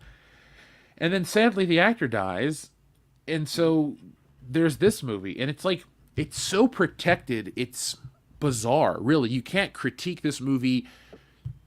Like, this is what they want. They want to create this type of a film that looks like an event, that seems like it's a cultural touchstone, that seems like it's praiseworthy, that seems like it's this, that makes people convinced it's like more than a movie. They get invested, like Wakanda becomes this state of mind that you can't actually go to, but you can't leave either. Like, they make Wakanda out to be what is it? And it's funny too, because they want to pitch this to like be so impactful to certain parts of this country, and it's like, do you guys realize that the Black Panther was created by two Jewish dudes up in New York in the 60s? They just, like, this is not this deep black, like, the Black Panther doesn't have this rich backstory of like black creators. It's like, look, you want to make everybody on the movie, including the DP and the grip, black? Awesome, cool. Give everybody the work you want to give them. But god damn it, the production of the real character is not this like rich history of black artists that really defined the character through years of hard work. It's like, no. He was a popular enough character. He showed up in the Fantastic Four. In the 70s, he got his own title. Jack Kirby was drawing it back then. Yes, black artists have worked on the Black Panther historically, but guess what? Black artists have worked on Superman. Black artists have worked on Spider-Man. Mm-hmm. It's about, if you're good enough, you're good enough. That's what happens when you have merit-based work. But that's not what we get now. Now we have checkbox-based work. And even if your stuff not only doesn't sell well, but actually loses and bleeds money, then you just get to fail upwards because you're protected. Yeah. Well, again, they're freelance writers and shit. So like, it's the whole way that it works is just gross. It straight up is. Like, people go, oh yeah, they could clean house and everything. They could if they wanted to, but they don't. Because again, you could hire other freelance writers and artists. They're not doing that. They're sticking with what they know, and it's these scumbags who will go with the agenda. They get paid extra money for doing stuff like this. If they push a certain narrative, they get an extra bonus. That's what it comes down to. I don't know if you guys remember, there was an X-Men book where they put some kind of jihad thing in it or something, like on someone's T-shirt, and then something else in the background. A couple years back. Yeah, and it was done on purpose, because what ended up leaking was the actual outline for it, and like the thumbnails, and it says in here, like they left it blank on purpose, and they put like this is where we'll put in the quote that we wanted to put in or whatever. Like they know what they were doing. There's no way it goes through all these editors' hands and like, oh yeah, no, it's just something that the artist decided to do and it was bad. No, you people were well aware of what was going on because it's trying to push their bullshit. That one was really shocking. I remember that one vividly now because I just remember that was before we were doing YouTube as much as we do, as a career and stuff. And so it's like, oh, holy shit. And it was at Diversity in Comics was the channel. That was the guy back in the day that had all the coverage. Zach. Your boy Zach. That was that. See, like, there are tons and tons of stories of like people sneaking in a little subliminal imagery here and there in a comic book, and people like it.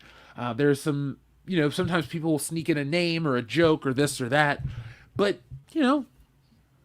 people eventually either get fired or it gets caught or certain things get caught in the production. But like, you're right, Vinny, man. There's certain things that you just can't like not catch, and especially with everything being digital and a company like Marvel and the top of the line in quotation marks, like they have, look, even if they have the shittiest people working there, they have the access to the best tools, like of course, and so there's no excuse that they can come up with and levy that would actually make me go, oh, a multi-billion-dollar company owned by the biggest company in the fucking world entertainment wise, you couldn't, this got through the cracks, this slipped through, come on now. Yeah, I call bullshit. You could smell it a mile away, man, and it's not world class. I don't like it at all. But what I really don't like though is where comic book movies are headed on this side of the aisle, and I don't mean politically. Let's just say Marvel versus DC for a minute, because with the current news at DC and the stuff we're going to talk about in a moment, there's like something to kind of look forward to at DC. Henry Cavill is Superman again. That's one thing you can go, yeah, that's awesome. At least I got that to look forward to. Oh, yeah. What do you have on the other side? At least Tom Holland's still Spider-Man. Well, he's good enough, and I'll come back because I want to see what they do. But like, okay, that's it. That's your one. If they make more, they got to throw a whole bunch of money at him because he said he's burnt out. That kind of sucks. Look, it sucks because I actually found like a Spider-Man that I'm cool with. My issues with Andrew Garfield, it was the writing. He was too much of a douche. Whatever version he was in that last movie, he was a little more mature, a little humbled. I liked that. But whatever they were going for in those two movies blew horribly. So I would be a little sad if Tom Holland just was like, yeah, too much work, I'm done. Because then what'll happen is they'll go Miles Morales, and then they'll be stuck because everyone's gonna praise it. Ugh. Like, yeah. No, you're right. This is just what they do. But I'll say, like, Andrew Garfield, I think he was a great Spider-Man. His Peter was not very good. Toby, I always enjoyed what he did anyway. But yeah, you're right. Listen, if they want to do things right, and Sony, I mean, since they still have the rights to all that crap, you might as well just do what the people want and listen to them. Can the other movies you're about to make, that stupid Madam Web? No one wants to see Madam Web. No. I don't give a shit who you are. There's no comic book fan that goes, oh yeah, I really need a Madam Web comic or a movie. They haven't earned doing a Madam Web movie. Just like there wasn't an earned Morbius movie. There wasn't an earned a lot of these character movies because those characters haven't been built in and introduced and fleshed out in the characters that people actually give a crap's movies.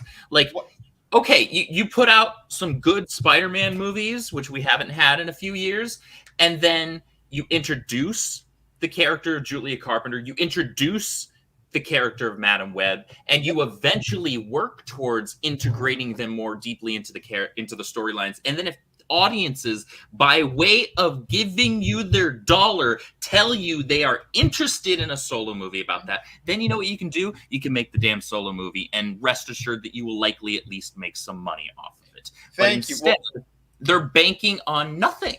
Nobody has asked for a Madam Web movie. Now, I actually love the character of Madam Web. I love the character of Julia Carpenter. However, she hasn't earned a movie.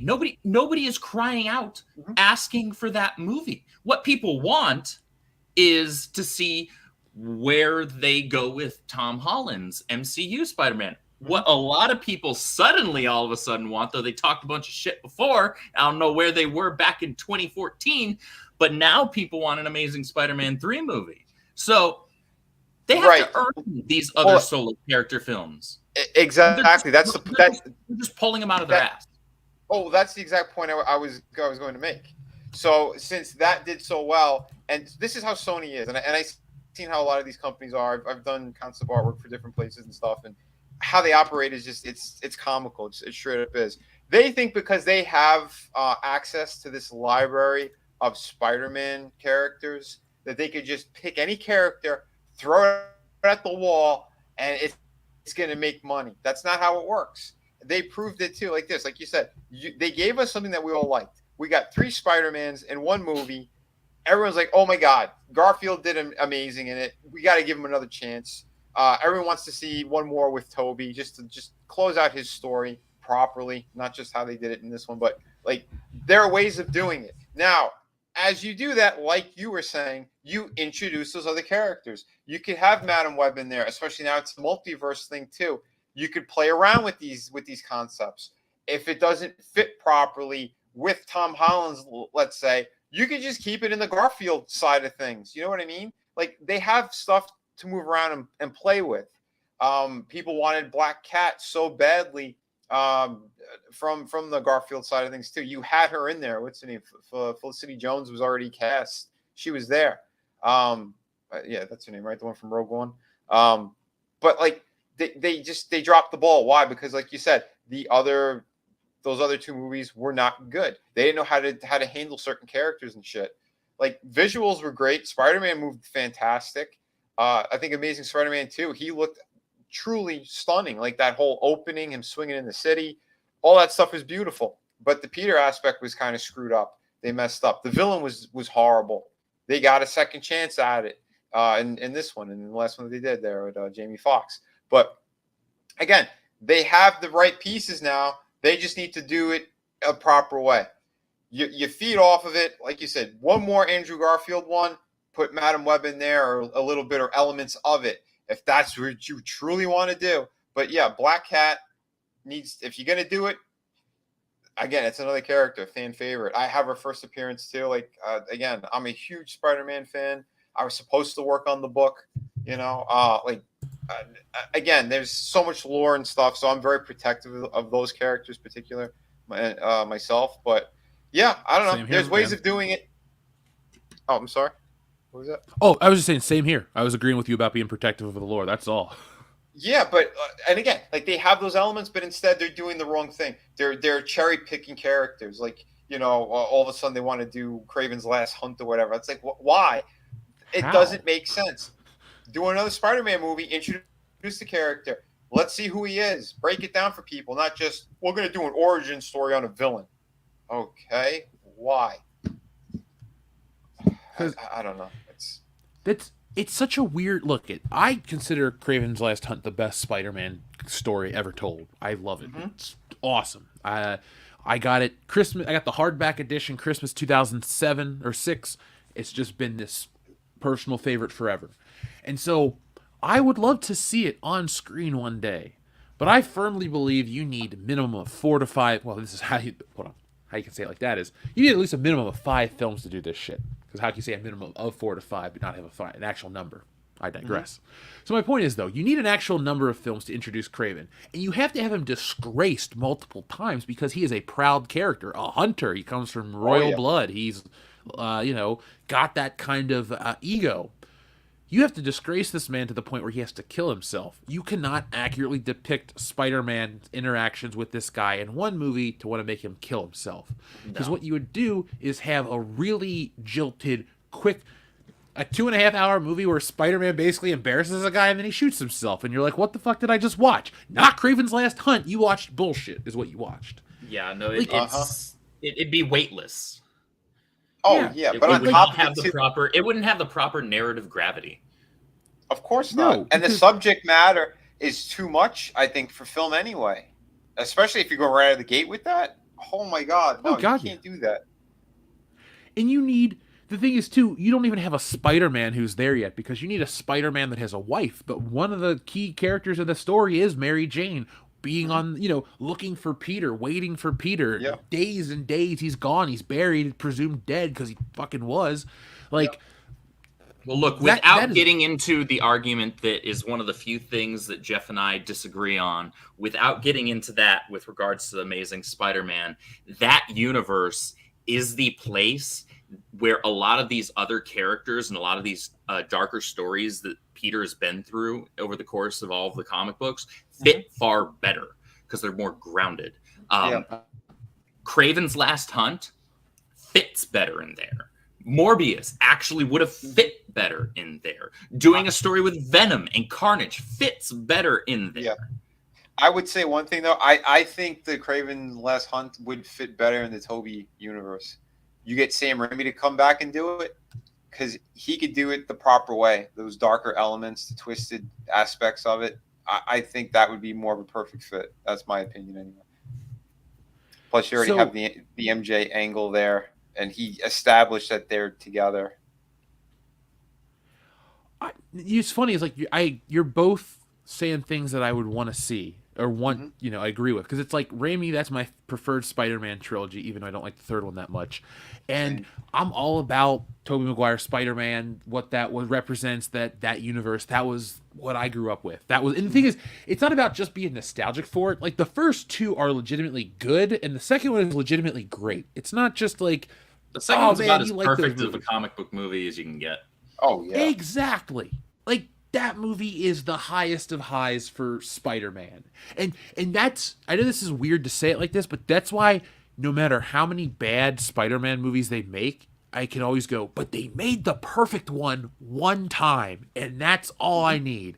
It was like, look, I'm softer on the Andrew Garfield stuff than I've ever been before, because, like I said to you earlier, that version of Spider-Man that appeared in No Way Home was a matured, humbled version of that, and I liked it. And I liked the suit. I've never once shat on the suit. I bought the figure when it came out, like 8 years ago. I went to the store. I'm like, I hate this movie. I hate what it represents, but that is a damn nice looking action figure. And I picked it up, and I have it. And so I do agree with Garfield's Dark World, and if only. Yeah, I don't like his Gwen Stacy that much, but you just needed a character to have the long-term relationship. You could have altered shit slightly to make her and have Kraven and all that stuff. Maybe, I don't know. I don't want to get into that stuff. Well, but they were intending on building towards MJ. Yeah, the Shailene, the third, the Cheyenne Woodley, that would have been a horrible casting. Yeah, but the third movie was supposed to introduce the character. Well, she was going to be in Amazing Spider-Man 2. They filmed, I think, about 15 minutes worth of stuff with her. That was going to be. I've seen all the photos of her. Yeah, in the movie, she was supposed to be in it, but yeah, they clipped it completely. I'm glad they did, because, see, the reason I'm softening on the Andrew Garfield Spider-Man is because it's his world I think I just disliked. Whatever the universe they built around him, because seeing him come to the MCU universe, or whatever you want to call this Sony Spider-Man verse, I was like, cool. It worked great. Everything about that version of Spider-Man looks cool here. But I would necessarily not want to follow him through that same portal, but maybe somewhere else to see where that Spider-Man would go. But, dude, Kraven's Last Hunt by Sam Raimi would be insane. Because you saw how Doc Ock got. And that was just after, the Rosie death and all that stuff. Sam Raimi can direct anything. I know he does have the angle of horror, comedy, cheese, and stuff like that. But when need be, he can pull it back and tell a really emotional story that gets to you. Not like you're going to cry your eyes out, but go, oh, I'm in. I buy the story. The shit in the first Spider-Man movie between Peter and Uncle Ben, it was awkward in the car, but you felt that awkwardness and you could understand why he did what he did through the rest of the movie. So that like I said, Raimi can tell all the angles, cover all the bases. Of course, because you have to be able to understand the psychology of people in order to do those other things. That's why you could go goofy with it. You could go serious with it, and he's done that with his movies and all of his franchises, pretty much. I mean, Evil Dead. We were binge watching the whole series again this past week because we talked about it on the Sunday. And yeah, he came back. He directed the first episode of Ash versus Evil Dead, and you could see all those elements are there. And you care about the characters, even the secondary characters. You know, like, oh, are they actually going to make it? Like, how long are they going to be in the series for? Like, you get all those kind of thoughts in your head because, like, you kind of want to see more of them anyway. Certain people, you know. But again, great twists and turns. Yeah, he'd be perfect. Yeah, sorry. Why do we kept going on that tangent? But yeah, I again, he's the man if you're going to make that movie. Yeah, just whip it out, do it. I just like that we could get more of these Spider-Man movies. Don't necessarily want them, but I like that we could get them. Mm-hmm. Well, if they get their heads out of their asses, yeah. I mean, I know Sony wants to make money. Marvel and Disney is something completely different at this point. My only real problem, and this isn't I'm not trying to play contrarian here, but we eventually need to move forward, and even the best stuff, then me included, I'm getting caught up in this. Some of the shit, if they come back and then they come back and they do the same things over, it's we gotta create something new. We have to move forward in some ways, and we're not. This isn't us on the panel. I'm just saying us as a society in terms of our entertainment consumption. It's we are going, and it feels good to go backwards. I'll use Maverick as an example. That's a cool story to tell because you're going back, but you're not actually going back. You're telling another story with the character. We're back in his world, an alternate America. Okay, cool. That works. But Tobey Maguire's Spider-Man is a different type of a story. You have to create so many different elements to get the character into this one place, and then so many different things have to be ignored to create a Spider-Man 4 because you don't stop the Tom Holland movie, and then if you do the Andrew Garfield movie, you don't stop the Tom Holland movie. So then you create 3 Spider-Man timelines, and then everyone gets excited for the one, and if the other one doesn't perform, it might affect the other one. It's where do we go? Where can we just get something that keeps moving forward? Fuck, at least, and I hated it, but at least James Bond kept going forward. It's all right, we're going to the next one. We're going to the next one. To argue that point, I would say, because here's the thing too, everybody wanted more out of what they saw in that last one, No Way Home. But everyone kind of agreed. Everyone just said one more for Toby. Just give him one more. And he even said he's down for it. So I don't think continuing his universe is really necessary. Just you could give him one and wrap it up properly. See what happens with the whole MJ situation, whatever you wanted to do. But I think the one you got to focus on the Tom Holland shit because that one's still connected more to the MCU anyway. If they're gonna eventually at some point fix it, which I doubt, but like you said, at least we had one perfect Spider-Man movie and a bunch of other good ones and okay ones, but at least we got one perfect one, which was Spider-Man 2. So I agree with you. Well, here's the real issue with this whole idea and notion of moving forward. They've locked themselves into a cyclical pattern of being unwilling to put the legwork into new characters. Mm-hmm. And by legwork, I mean, take your time, be patient. None of these characters that we grew up loving were, massive sells and icons immediately. Sure, Spider-Man sold very, very well. And that's why, Stan Lee was, and Ditko were told, yeah, keep doing that book. Yeah, I like that idea, right? Let's keep going with that. But those characters weren't mega hits overnight. They didn't become cultural icons overnight. And unfortunately, the people that are in charge of these properties, in charge of these IPs, with DC, Marvel, Star Wars, what have you, they don't understand what it means to be a caretaker or what it means to be a creator. And that means being patient and understanding that things are going to take time to build. You don't immediately meet somebody in real life and all of a sudden you are best friends forever or you're lovers forever, or anything like that. You have to get to know the person.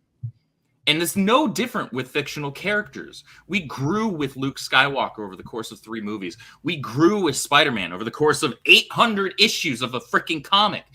And they don't want to do the legwork. And because of that, they, instead of putting the legwork into new, truly original characters, what they do is they just co-op and tokenize and take the name and the branding of these characters that are iconic, are recognizable, do have a proven history of selling very well, and then they just slap that on a race swapped, queer washed, or gender swapped character and call it a new version of it. Yeah. And expect that to sell. And it doesn't sell. And people who are actual fans, we speak with our wallets, right? And so we don't buy that crap because it sucks and we have no interest. Why the hell would I give two shits about Miles Morales, not Spider-Man? I'd rather read Spider-Man. So then when it comes to the movies and other media, that's why we keep seeing them bring back eventually when it looks like they're down in a rut, because they'll put out a bunch of movies that either don't make money or barely break even, whatnot. Then they put out something like No Way Home or something else that actually does decently well, Mandalorian, whatever. And it becomes a matter of them having to focus on nostalgia. Even if that movie or that series ends up only washing out to being okay, it's still demonstrably better and performs better than any of the other crap. And so that conditions them to still use the same branding of the iconic characters, to still try and get away with, in between those projects that do well, in between there, trying to get away with putting out the tokenized crap and the gender swap crap and all of that. And so they're just trained to do that. And we train them to do that. And they're lazy. They're too lazy to actually put in the legwork and make real original characters. And to that point, and you're right, because the people who do, like, they'll bitch about it or whatever, and then they'll support and watch every single one of them. Like, I could understand, fine, if it's a brand new series, you just want to review it and get it out of the way, fine, whatever. But again, when you have multiple seasons and people still bitch the entire way, like, you're supporting them. And what else are you doing? You're advertising for them, because they don't care if it's good or bad publicity. It's all the same to them. As long as you're talking about it, as long as it's in the conversation, you're supporting them. And that's what they want. So that's why they want that fight between everyone. It's the same reason why Marvel, going back to the books itself, they hired that female writer who said, she said this years ago, and then they hired her anyway, that she wants to, if she gets the opportunity, she wants to destroy every one of Stan Lee's legacy characters and everything he's created. And they hired her to do the whole race swap with Iron Fist. He's not Danny Rand anymore. Now he's going to be an Asian guy. Like, they're getting their wish. They're getting to do this stuff. They're getting to destroy these characters. And for that same token, they don't care about these characters at all. They seriously don't. Like, something like you brought up, Mandalorian. Jon Favreau loves Star Wars. He came up with this whole thing kind of like on a fluke. He wrote he said it was like on Christmas break or some shit. He wrote like the first 3 episodes, and then he pitched it to Disney, and they loved it or whatever. So, and then they went off the back of him, like you said, nostalgia. And then they tried to pervert it and change things. That's why he had all these fights with Kathleen Kennedy, and, you know, all these reports came out, and Hans covered a lot. But on top of all that stuff, it's you're right. They want to go with a recipe, or now we could put more of our agenda in there because something is a hit. People are watching, you know. Again, like I was saying earlier, it's about agenda for them. They want to destroy these things, and they want to pervert any character who is a symbol of hope, and any character that has more than that, because they want to destroy heroes. That's why they destroyed Luke Skywalker. That's why they're furious. They are furious about that Black Adam movie. They're trying to tank it. They even put out the wrong numbers the first week. I don't know if you guys were aware of that. They were trying to say it did lower numbers than it actually did. Why? Because Henry Cavill's coming back, and he said it everywhere. He wants to be the symbol of hope. It's going to be a better Superman, he said. It's not going to be what we previously saw. He wants to That's bring the one I want. a whole lot more. Yeah, I want Superman. More, yep, that's what everyone wants. Yeah, we don't want some. He's the most powerful being that's out there. He could kill anyone that he wants, and he shouldn't. It's about that restraint. It's about doing the right thing and sacrificing himself if need be to certain situations. But again, he's like invulnerable anyway, you know, other than that green rock and magic. But yeah, there's so much you could play with. And yeah, I mean that's the way to go with all of it. I don't know. It's Hollywood sucks. I agree with you, man. Yeah. Now, let's check in with the audience briefly because we have a lot of people watching. Folks, do us a favor, hit that thumbs up button if you're enjoying the show. Thank you for joining us tonight. So, let's see where we were. Okay. So our friend Darian217 says, I was wondering last week, is there a you get what you deserve button combined with the stormtrooper falling down the stairs? Seems like a combo. You know, it seems like I'm going to be doing some more get what you deserve buttons for this week's show. So, Darian, thank you for the recommendation. I will write that one down. Let's see. Joker. Stormtrooper. Button. And, yeah, I will work on that for this week's show. Folks, join us this Thursday and every Thursday, 8:30 p.m. Eastern Standard Time here on World Class Bullshitters for the show World Class Bullshitters. This week is episode 331. So join us for all the fun, excitement, zaniness, craziness, and more this Thursday, 8:30 p.m. Eastern Standard Time here on YouTube. And remember, folks, we also broadcast that show on YouTube. Excuse me, we're on YouTube. What I meant to say is we also have that show on iTunes, Stitcher, and everything else. So for those who like podcasts, you can take WCBS with you on the go. Download the show everywhere you can get a podcast. That's where you'll find World Class Bullshitters. Oh, nice. Darian217, thank you very much for your very generous super chat again. He says, the woke bastards that departed Twitter cause Elon Musk bought it went off to find a new safe space. Twitter itself, management brought up its own Ragnarok upon itself. They can only blame themselves. You get what you deserve. Let me press the button, and then we'll talk about that briefly, because I'd like to know some of your guys' takes on all that. So let's go over here. And, yes, you wanted the Joker. Asking you shall receive. Get what you fucking deserve! But, oh my gosh! I love that. I kind of went crazy last week with the Kanye West buttons. Those were kind of fun. Oh, yeah? I'll show you this one. Here's my favorite one. I am a god. Everybody says, who does he think he is? I just told you who I thought I was. A god. I just told you. Jesus. Yeah, exactly. Oh, I mean, man. there was Jesus Walks. Good Lord. No, but to the Twitter stuff from our friend Darian217. Have you guys been seeing any of the outbursts or the freakouts online? Anything stand out to you that make you chuckle?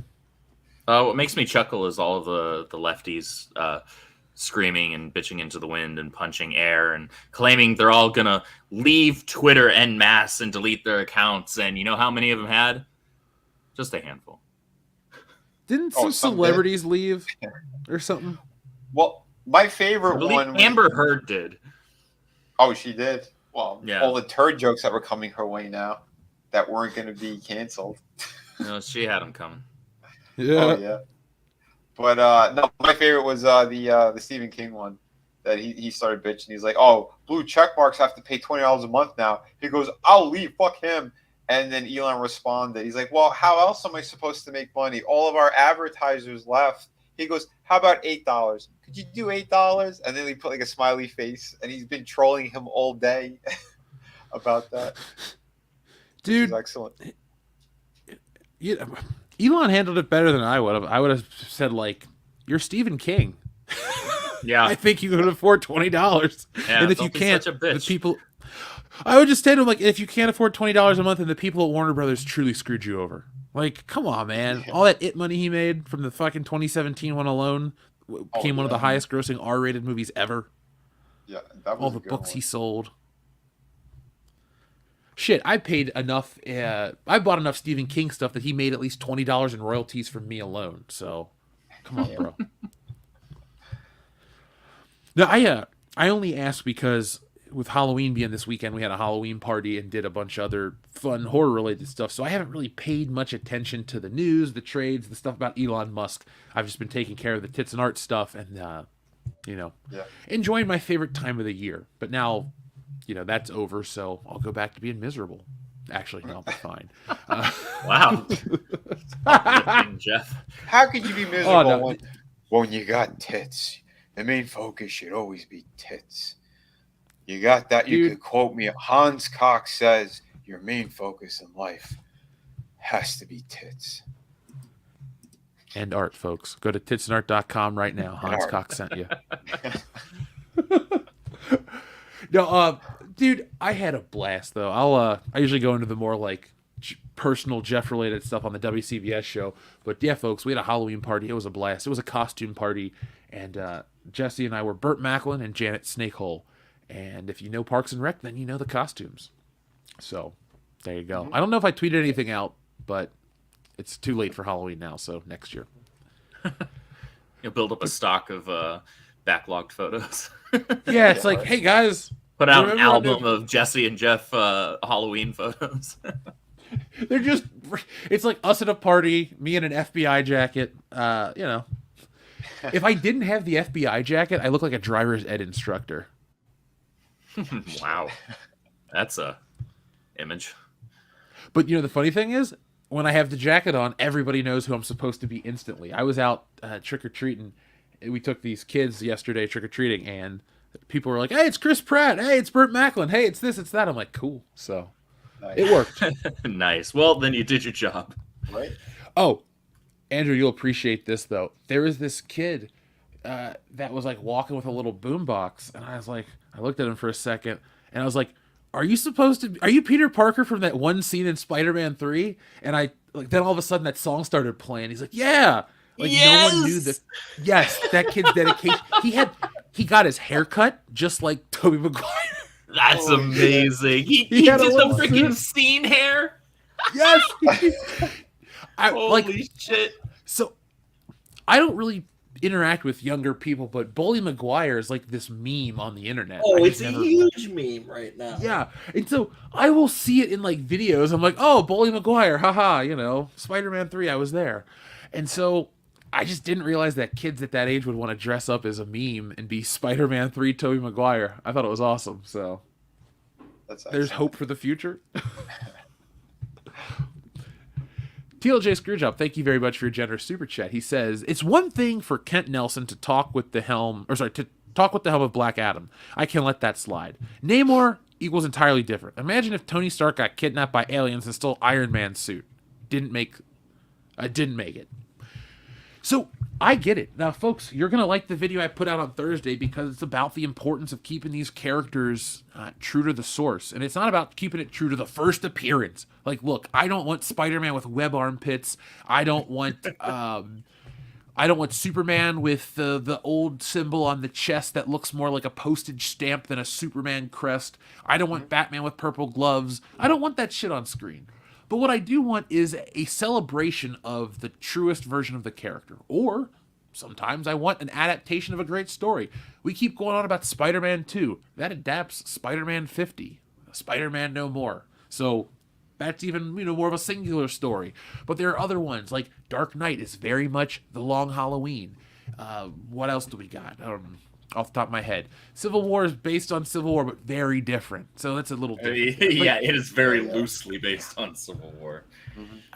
Now, somebody in the chat earlier was saying how much they hated the comic but liked the movie. And then I've heard people say how much they love the comic, hate the movie, vice versa. You know how it For goes. Civil War? Yeah. Yeah, for Civil War. Specifically? Where do you guys... Yeah, for Civil War specifically. Where do you guys fall? Do you think the movie is better than the comic? Do you have a preference? Do you not care? I'd say at the time, I'd say the movie was. I mean, it fit for what they did with the the MCU. I was gonna say MCU. They're there now, but at the time, I think it still worked. It was good. I liked the Captain America ones.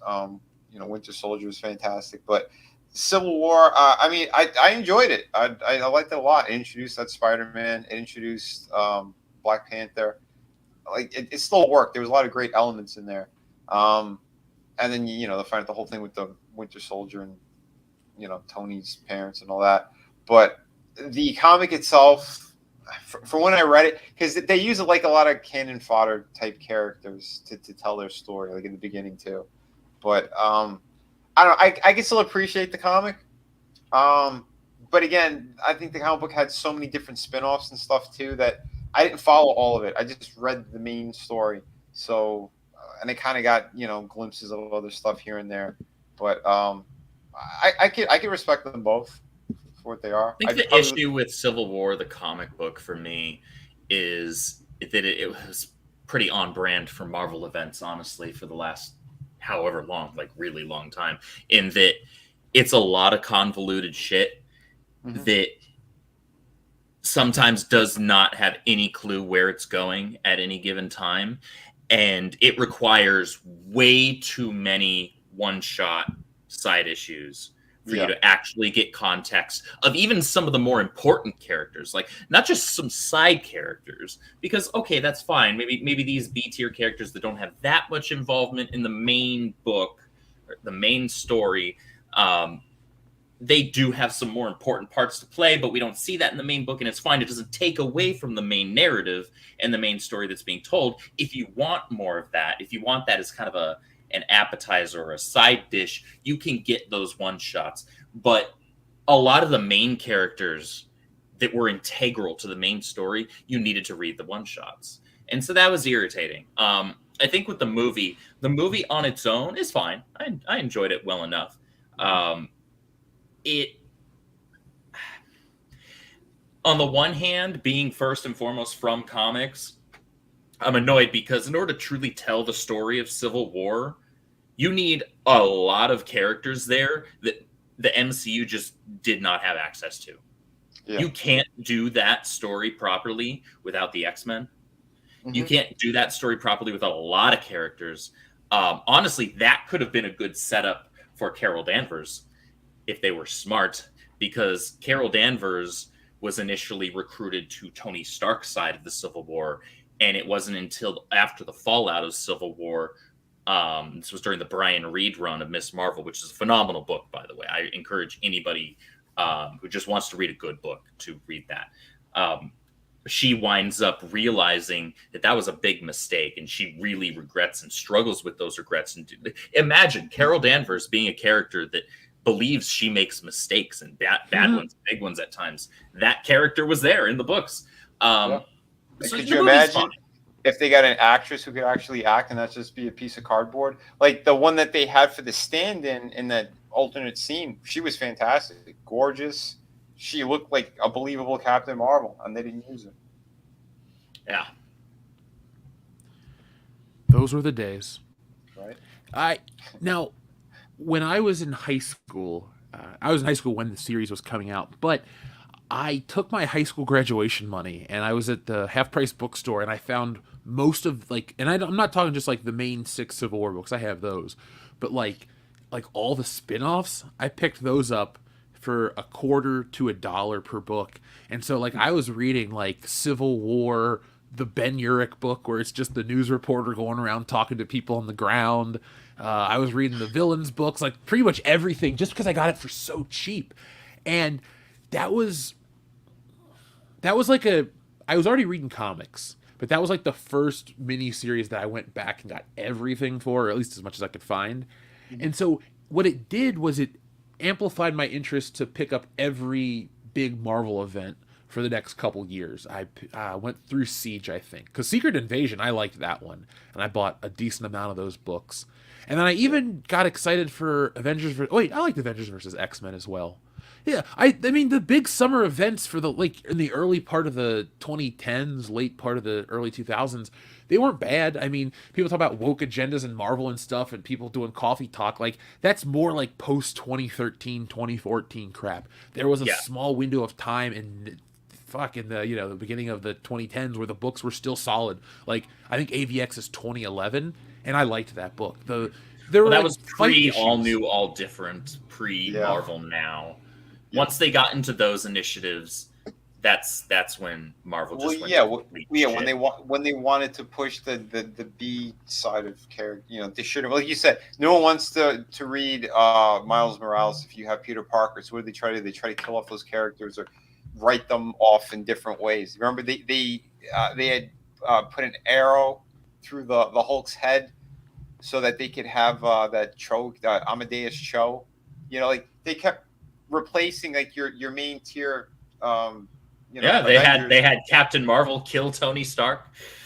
Yeah, you had what do you call it again? Captain America. They killed him, And they had a Falcon. That's where you got that design that they ended up using on that horrible TV series. You know, which, and again, you got a great artist who worked on it, because I had the first, I think, 2 or 3 issues. Was it Stuart Immerman? Like, he did the artwork, and it looked beautiful. But like, why would you do that? Why would you just Falcon's Falcon? Let him be who he is. Why does he have to replace Captain America? He's an original character. Yeah, they're ridiculous. They demoted him. They demoted him by giving him the sloppy seconds of Steve Rogers. Yeah, you're right. Unbelievable. Well, they do that with all. I don't want to call them minority characters because it's, you know, whatever, but it's like all the characters that they want to like hand off the mantle to. Oh, we're going to elevate this character that we can sell to this demographic. It's like, you don't really look at the optics of it. Like you guys just said, the sloppy seconds never elevate these characters, and they're always lesser. I mean, there are certain times where it would feel right. For example, like, I might be in the minority, but when Dick Grayson took over for Bruce Wayne, when he went missing after he got blasted by those Omega beams years ago. Yeah, after Final Crisis, yeah. Like, I was cool. I was like, all right, Robin becoming Batman makes sense to me. Like, of course, the guy that's on the journey with this crazy asshole from the almost beginning, like, it makes sense symbolically that he would then take up the mantle. I like that. I mean, even Bucky and Cap is a little different. It's like, oh, okay, they fought together, and they were together in World War II. He was there from the beginning. But then again, they get the Winter Soldier shit. That's a little too convoluted for me. I take that one back. But, like, I'm on board with that kind of stuff. But when you just randomly assign, like, we always use Miles Morales as an example. Oh, randomly, that's going to be the new Spider-Man. Like, yeah, that doesn't work. Like, you want to put it on a title of a book. Oh, it's Spider-Man. It's Spider-Man. You still realize, like, all the big main event Spider-Man stuff is what makes all the money. The other crap that people go on about on the internet, it just goes on the internet. Like, here's an example. Miles Morales' Spider-Man game is an offshoot. Peter Parker is the main star. He gets the big title. So that's how it should be. Well, yeah, that was supposed to be a DLC from what I understand. And then they said, yeah, let's try to make more money out of it. So they released it by itself. But here's something that I always tell my my fellow comic book fans. And Jeff, since you're one of the biggest Spider-Man fans that I know, I'll pose this scenario to you before we move on to our next topic. I think Miles Morales actually could have worked very well as an original black. Well, I guess he's half black, half, what is it, Puerto Rican is the other. Half black, half Hispanic. We'll use that. I hate that term because there's no country called Hispania, but whatever. He could have been an original character, a truly original character. All they had to do was introduce him, have him be, I don't know, maybe a Spider-Man fan, but he also still has that connection with his uncle, who turns out to be Prowler, who is a villain. And so he's conflicted because he's always looked up to his uncle, who he finds out is a villain. And he also looks up to Spider-Man, who's the superhero. And eventually, when his uncle gets killed, he ends up taking up the mantle of Prowler and becomes the new Prowler, but an actual hero of Prowler because he looks up to Peter's example that he set. All of a sudden, you have, for lack of a better term, an original hero because Prowler's always been a bad guy. Yep.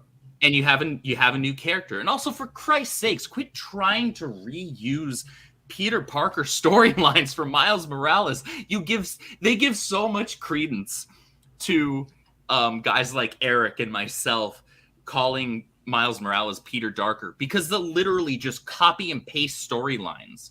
They gave him his own Clone Saga. Oh, I've never seen this before. And I love Miles Morales' stands on Twitter. Oh, well, he's different because he still has his parents. That doesn't make him a different character. That just makes his situation slightly different. Also, or my favorite, he's got unique powers. Bitch, please. His powers aren't unique. Spider-Woman had them before he did. She's tokenized too. Yep, 100%. I like what you said on that. It would have made more sense if he did take up the mantle of Prowler. It would have been way better. You could have done something. It still would have required legwork. It would have required a good writer. Oh yeah. Well, that's something that. But you could have had an original character there. Mm-hmm. I don't. I would have been on board for that, because that would have been an interesting story for me. Because right there, you have conflict. You have internal conflict there. That's actually interesting to me. Not his skin color. I don't give two shits about that. I have Green Lantern John Stewart comic books. Fuck all do I care. Storm is my favorite leader of the X-Men. I don't care if the character's black. Are you kidding me with this? Give me a character. Her story's fantastic. That's interesting. Just give me a character that's freaking interesting. Miles Morales could have been incredibly interesting if you put that internal conflict there. You kidding me? That would have been. That's it. The right writer could have made that so cool.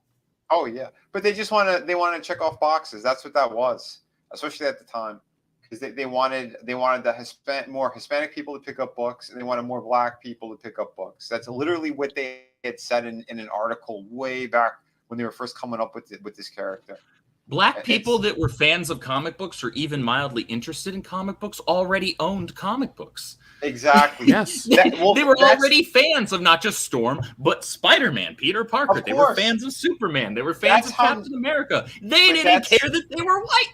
Oh, I agree. This is how narrow-minded that they are. This is how these corporations think. This is how the suits are. And that's why you get so many piss-poor things, or why shit gets canceled or flops, or characters we're waiting to see on the big screen.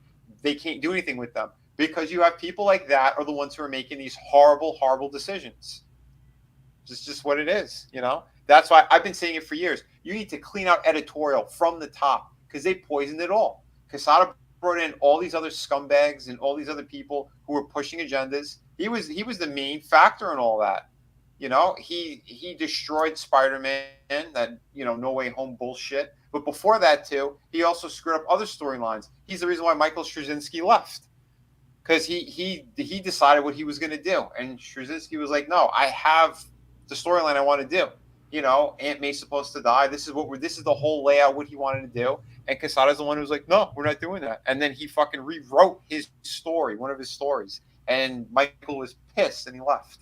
He goes, yeah, I'm not doing this. I didn't know that's how that went down. Yep.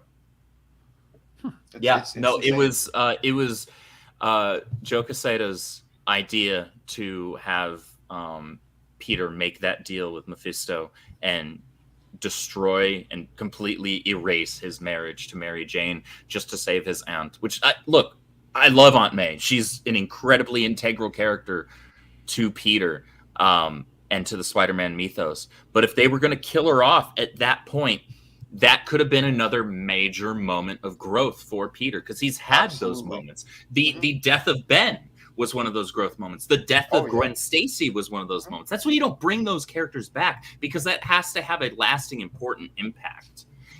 So Aunt May passing would be another one of those moments. As tragic as it would be, because again, I love Aunt May, but Aunt May was still at that point, she'd been around for a really long time. But she lived her life. And so if she did kick the bucket there, then that's that. Like, don't sacrifice Peter's future. Don't allow Peter to not move forward as a character. And that was an issue, and it's still a prevalent issue in comics in general, that they don't allow these characters to properly mature and move forward in their lives. And that doesn't mean changing who the characters are at their core. No. That's different. What that means is allowing them to be put into new situations, which tests their morals, tests their code, tests who they are at their core, and seeing if that still stacks up with the situation that they're presented with now in the modern time. And that's how you show the strength of a character. Because you can tell new stories, which can push the boundaries of a character, but still keep them the character at their core. But it requires good writing. Yeah, to your point too, on what you said, it would be more growth for the character. Yeah, could you imagine what would have happened? It's because of his decision to reveal himself during Civil War. Everyone knows who he is. People are coming after him.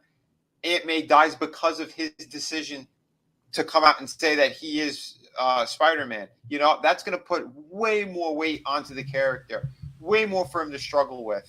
Plenty of things you could play around with on that storyline and that aspect of it, because now you're playing with the psychology of people and how a death like that would affect him, that he would feel like he's the direct cause of it, you know?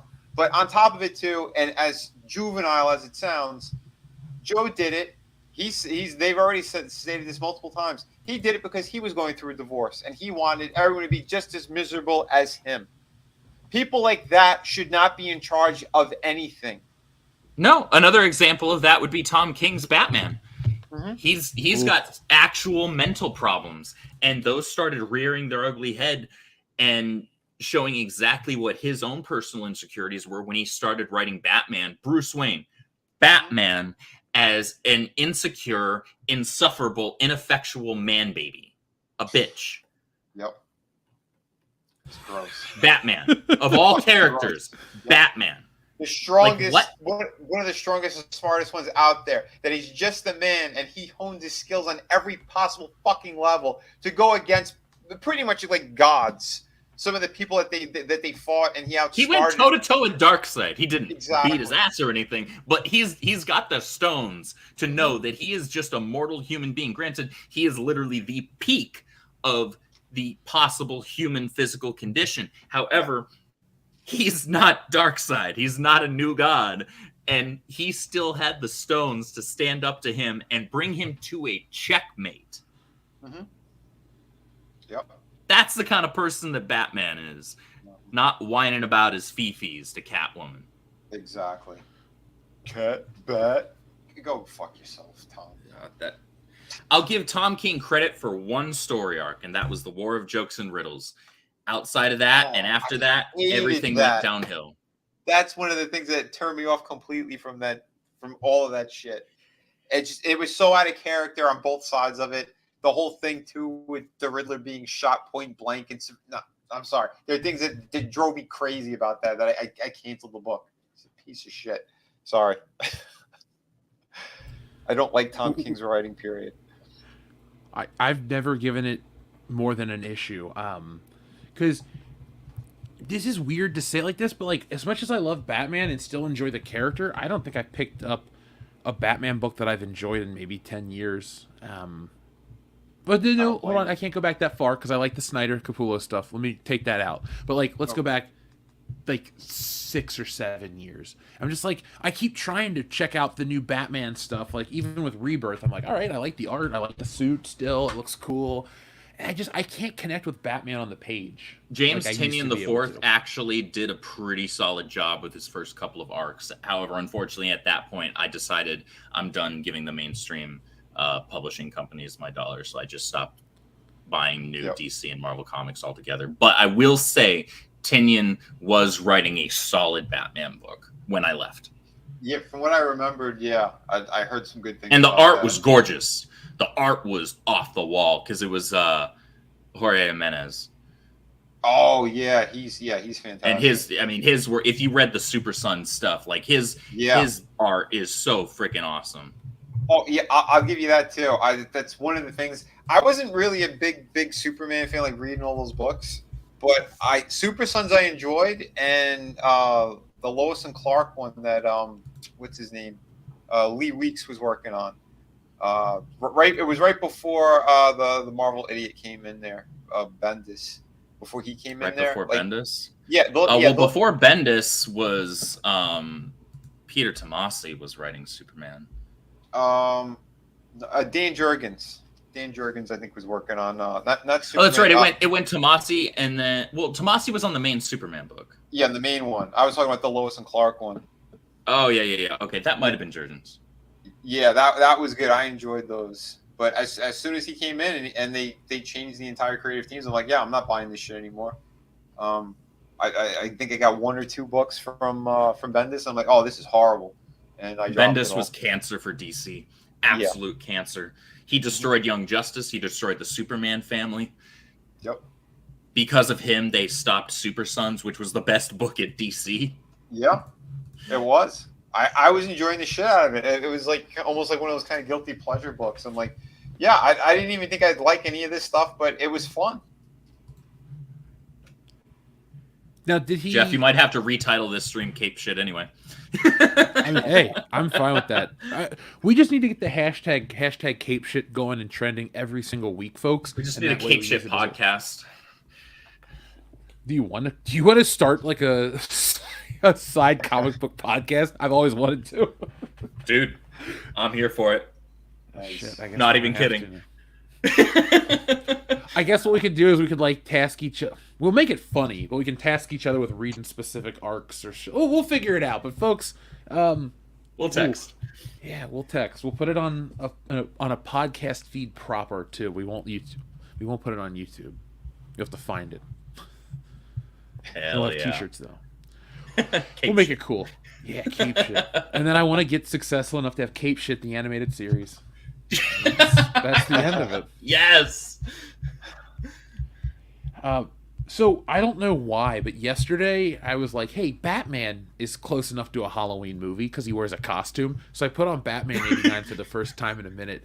Man, Do you it's need as much of great an as I excuse to remember. watch that movie, though? No, but like I pretty much try to keep the all horror in October because I'm just like, Fair hey, enough. one of these years I'm gonna do nothing but horror, and this year I pretty much did. I got to the point where I was like, I really, really want to watch something else. Like I think that's why I kind of was nice to Andor in the beginning because I was like, I've watched nothing but horror movies like nonstop. Jesse's on board. We've just been like doing 2 and 3 a day, and I'm like, fuck, Nice. anything's different. But then again, I mean, we would watch good stuff. It's not like we were watching Drek. We saw great movies like The Black Phone. We watched Halloween last night. That's my favorite Halloween tradition, to watch the original one on Halloween night. Oh yeah. Oh, you want to hear something cool? We actually went trick-or-treating in the neighborhood where they shot the movie yesterday. Oh, that's sweet. cool. Yeah, it was Actually, nice. I We don't were know out if I past said the this. I theater. met John Carpenter. You have, and I've told Right. you I'm jealous every time you tell me. That's awesome. He's my favorite director living, and I think he might be my favorite director ever because I can't name something that he made that I absolutely think is complete shit. Maybe Escape from LA, but it's also that the CGI is really terrible, so Yeah. that should be a little nicer. I remember that Yeah. came out. I went to the theaters to see that. I don't know. I still laughed at it though. Kurt Russell's always great, but yeah, that movie was something else. Dude, we had the thing on for our Halloween party. I mean, this is an obvious statement being obvious, but my God, is it amazing to watch the fucking thing. It's just so good. Like, there's not a bad scene in the movie. Nope. Keith David was fantastic too. I love it that they both made it at the end. Just the way that they left it off was it was perfect. Dude, John Carpenter was the master of suspense. Even in a movie like The Thing, which I consider more sci-fi than horror, it just, god damn. Although those Next year we'll do a Thing parts commentary. were pretty horrific. Yeah, I mean, the first time I saw The Thing, I was single-digit age, so I was too young for it. And it was the scene where the head had just ripped off the body after the fucking famous Yeah. paddle scene. And so the head's crawling away, and I'm just like kind of staring at the screen, and my uncle busts the door and goes, "Ah!" We all scream, but I'm on the top of the bunk bed, and I hit my head on this fucking like stucco ceiling, and I just like I can still feel the pain from that movie, but it's it's amazing what you can do with practical effects. Oh yeah. If I'm gonna be like a shitheel about it, there's only one shot in the movie that doesn't work, and it's when they have to do the stop motion at the end. But like other than that, the thing is flawless in terms of its effects. Like the practical stuff Rob Bottin did was wonderful. I'd agree. I even like that one they did with what's her face, Mary Kate. Oh, Elizabeth Winstead. Yeah, that one. Like the prequel thing, it kind of still worked. Like I know a lot of people shit on it, but it still made sense. I mean, yeah, the graphics are like, I mean, the CG and shit was way better. Maybe a little too good compared to like if you're gonna watch them back to back. But I don't know. I did watch them back to back kind of recently. I'm like, it works. I still enjoyed it for what it is. Yeah, I saw it in theaters, and it was one of those movies where my friend and I were like, "That's not as bad as everyone says." Now, did I go out and buy the film? No, I don't own that on 4K. No. I haven't even watched it like since it really hit theaters. Well, we rented it like once, but like I enjoy that it's kind of a pointless movie when you think about it because it's the same movie, but not a remake. It's the prequel. Which why is it called The Thing? I don't know. because I believe they were trying to remake it, got cold feet, had to commit to something, changed it, and it became what it was. So I enjoy what it is. Yeah. But the fact that it, it literally builds into the fucking second where the dog runs out and they chase after it in the helicopter, like, that was cool.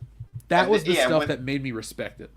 Yeah, and the one that was all kind of like fused together, like the way they left the one that was all burnt up, like that was cool. Like it worked. Like I said, it complements the original. It makes the original better in my eyes, anyway. Yeah, but it's so good. Like Carpenter was the man back in the day. So folks, if you haven't seen The Thing, why are you here? Go watch The Thing. Then come back and tell me what you thought of it. I don't even know how we got on that tangent. Were we checking in with the audience, right? I think so, yeah. Okay. Folks, thank you. S.A. Troubles Wait says, I'll take a Joe Rogan high as fuck and you get what you deserve, please.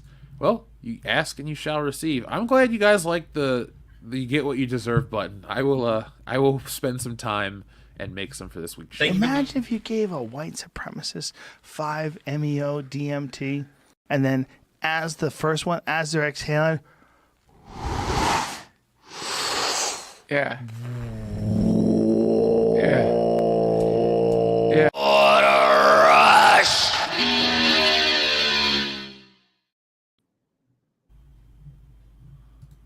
I know that's weird for some people, but it's weird seeing Joe Rogan in the bathtub. Yeah, it was getting all choppy for me. Yeah, it was getting choppy here on this end too, Kai and Tai style. Oh, and here's the Joker button. Get what you fucking deserve!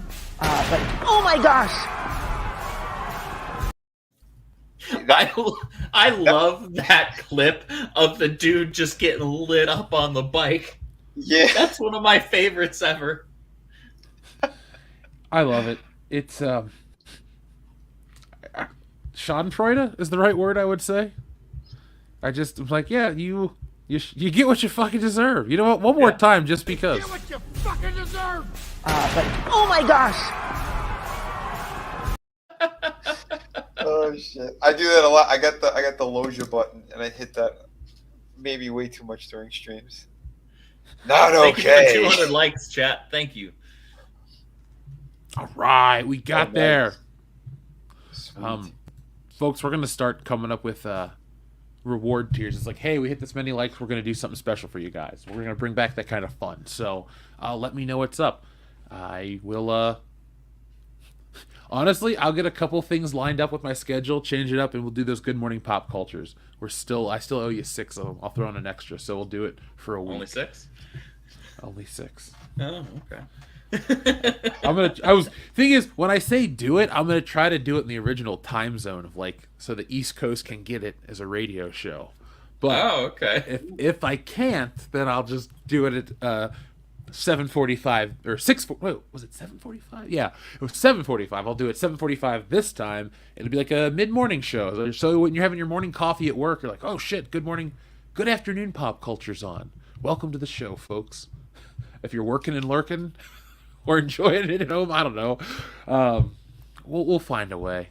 Life finds a way. Lurking and twerking. If you're twerking, this isn't She-Hulk. Yeah. Oh God. Keep that show out of the courtroom. I don't even know what that means. Jack White, thank you. He says, Jeff, I just sent you an email with a link to a new anime trailer. Check it out. Jack, thank you. Now, Kendo and Dion and Nick, actually Kendo and Nick run the email, so let me text them to forward it to me, because, yeah, there is that, weird hierarchy. So I will get them to text it or forward it to me, and, yeah, I'll check that out. And then Michael Pine, thank you very much, says, now Mr. Fantastic is going to be the same as Luffy. Not only is he going to stretch, but he won't be able to swim. Jeez.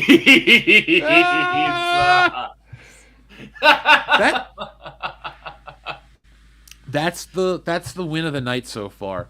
That's funny as shit. I saw people in the chat say, I don't know who Luffy is. Not true. Because one of our listeners was very generous and sent me the first 24 volumes of One Piece, which sit here on my shelf. Yes. And I've read some of volume 1. Oh, okay, so some of book 1, I might be in volume 2. The thing is, I like it.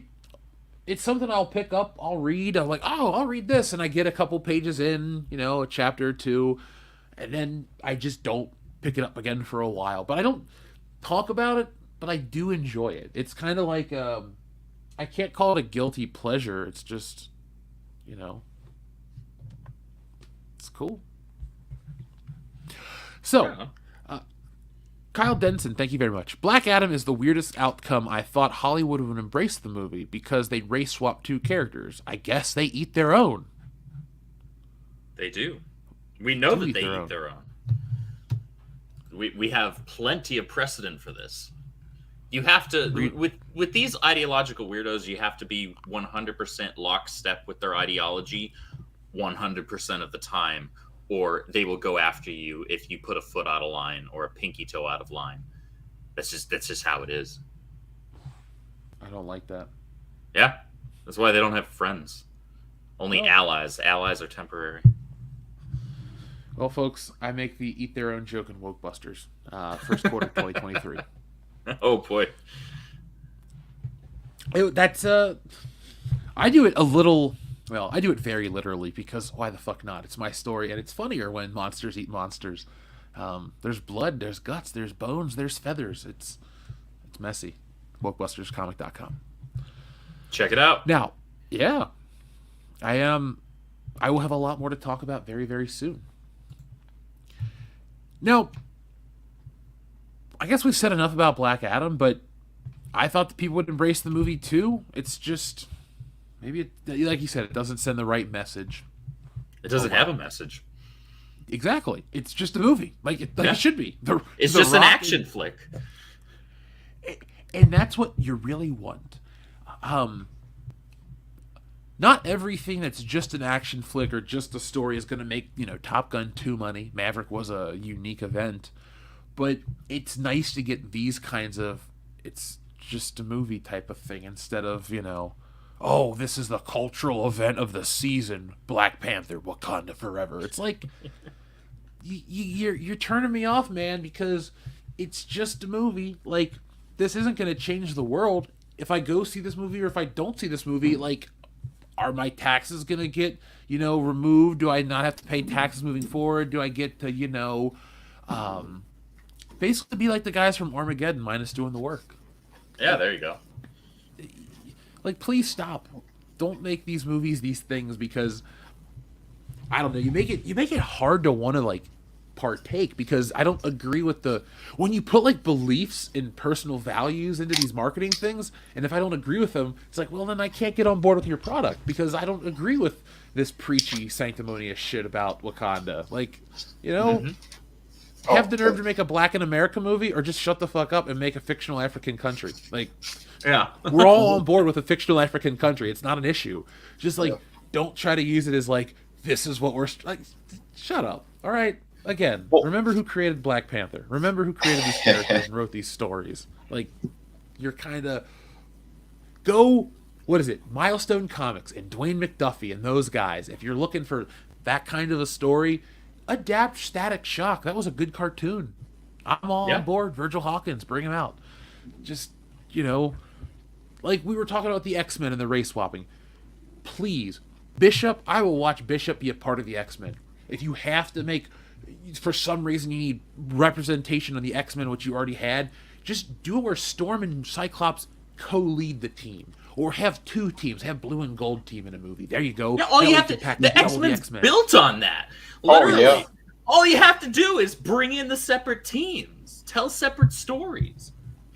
That's it. But they have to have the bomber jackets. Everybody's got to rock those 90s bomber jackets. They're back. Oh, hell yeah. I mean, ultimately, as long as Rogue, and I mean real Rogue, I mean a frickin' Southern Belle, firecracker, or bombshell of a woman, she's the one that needs to have the bomber jacket more than anybody else. Of course. And the skin-tight green and gold uniform. Yeah, that goes without saying, right? That's what we need, and we tell that to the people that have made the movies so far. Well, one is Diddler, and For me, I think out of the X-Men movies, First Class was the one that I enjoyed the most. There were elements of the other ones I did like, but I think First Class was probably the closest to what the X-Men were supposed to be. Saw that one opening weekend, liked it.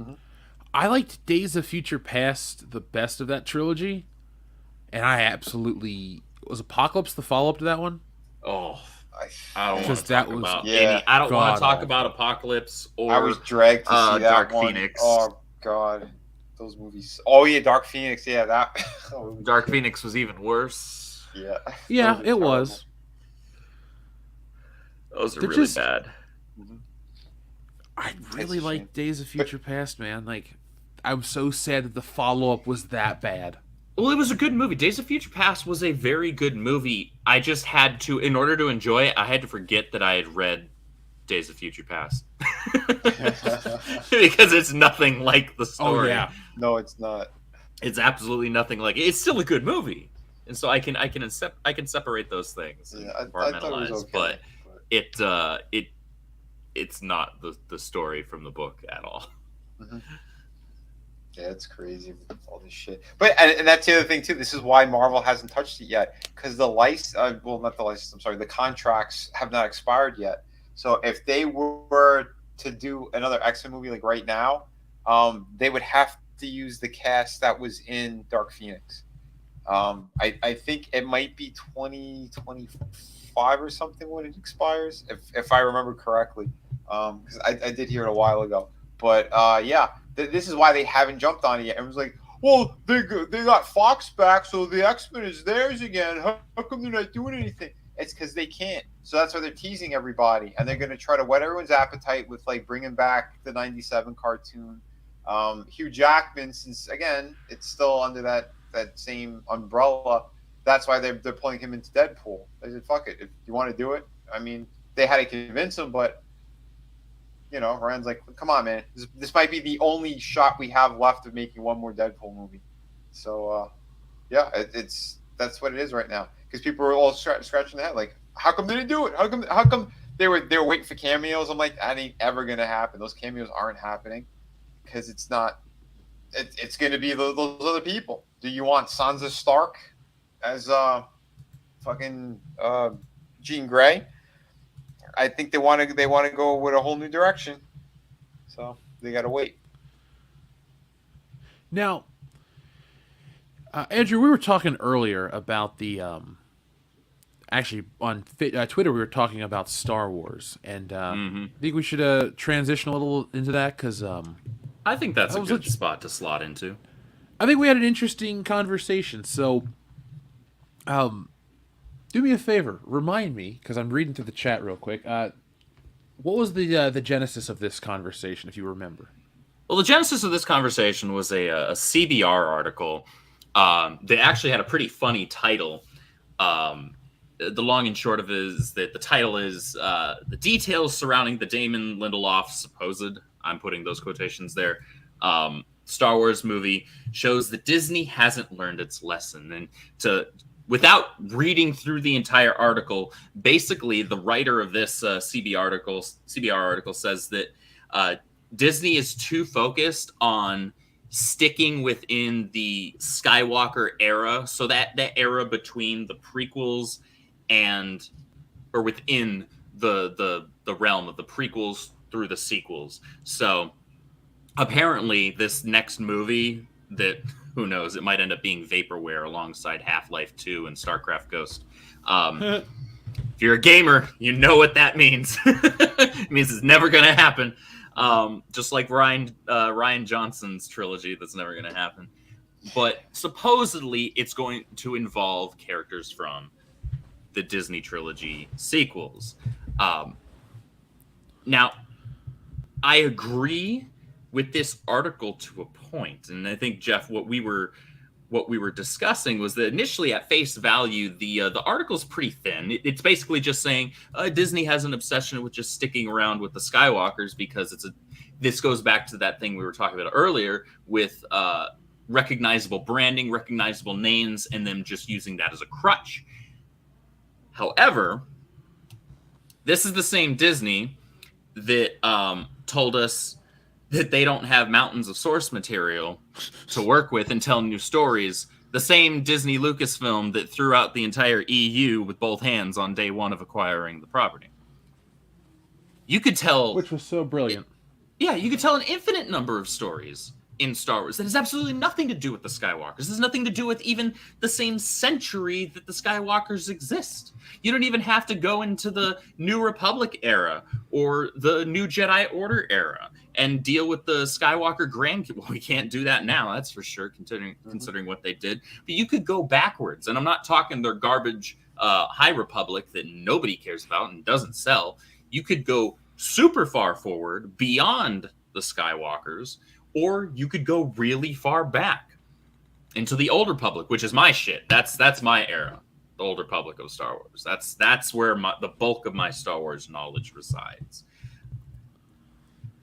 What was the first thing that got you into the Old Republic era? KOTOR. Cool. The original KOTOR game on Xbox is what I had it on. And I fell in love with it. Absolutely fell in love with it. I've read, I think at this point, all of the Old Republic EU novels, read comics, played the games. I just love that era. I think it's an incredibly interesting era with unbelievably great characters written into it, some of which are even Force users. I'm normally the guy I'm in Star Wars for the Jedi versus Sith. That's what I'm here for, guys. Like, if I just want generic sci-fi, I could go to Star Trek or anything else out there. That's not to knock Star Trek or anything, but the thing that sets Star Wars apart is the Force, the Jedi, the Sith. That's what I'm here for. I'm not necessarily here for the bounty hunters or the Republic versus Empire and whatnot. But the Old Republic novels, and this speaks to the quality of writers, convinced me that I can enjoy stories that are written about characters that have nothing to do with the Jedi or the Sith. They're not even Force sensitive. That's right. Like Nerf. That's just what happens when you have good writers. And this is something. Look, it's really easy to shit on Disney Lucasfilm because they give us every reason to do it, like constantly. The second I try to tell myself, do I really have to just be doing this 24/7? They come out with something else that gives me an excuse to just keep doing it. Mm-hmm. But the fact of the matter is, there's a lot of good to be had from Star Wars. Just the current regime doesn't know how to freaking do it. I agree. We have so much content to work with. Preach. I agree too. I mean, as I dread the countdown to watch Andor, I'm just watching it because, like I said, folks, I'll come back at the end of the season with some content about it. But like, I just miss getting excited for Star Wars. Like, man, a couple years back, before all the Disney stuff, you'd be like, oh, Star Wars? And I go, ooh, let's watch, let's talk, oh man, you like Star Wars? Let's go. And you'd make friends, even as an adult, you'd make friends and like, people are like, oh shit, you like Star Wars? And just would talk about it randomly at places. I kind of, I keep my Star Wars interest very low key. I don't wear the t-shirts anymore. I don't do the stuff. It's a different beast. I'm not gonna say I'm like embarrassed to be a Star Wars fan, but well now, yeah, like you said, you're hiding the merch now. If you had an old school kind of t-shirt and shit, it's like, yeah, I don't even want to wear this. I don't care. Why would I advertise this shit for them? They ruined it. They destroyed so much of this stuff, and again, they've ruined these legacy characters on top of it. There's other stuff that you could definitely dive into, in the realm of Star Wars, and I don't know. It's like they're skating it, all around what they could be doing, what they could be giving people. And right now, it's just Mandalorian. It's the only thing that they have because it's the only thing that they've done that actually makes money so far. That's exactly it. It's the only thing that sells merch. That isn't old school stuff. Well, you remember the first season? There was zero merch of any of that stuff, and they scrambled to get shit out there because everyone's like, "Oh, well, the holiday season was coming." It's like, how come there's no Baby Yoda? Because at the time they didn't even have the name for him yet. Like all that shit was hilarious to see them scrambling. It's like, wow, they had no idea that this was even going to be what it was going to be, And then now they're kind of, if you ask me, they're watering it down. They're fucking it up. They're getting to those points. What they did with Boba Fett was just a complete embarrassment.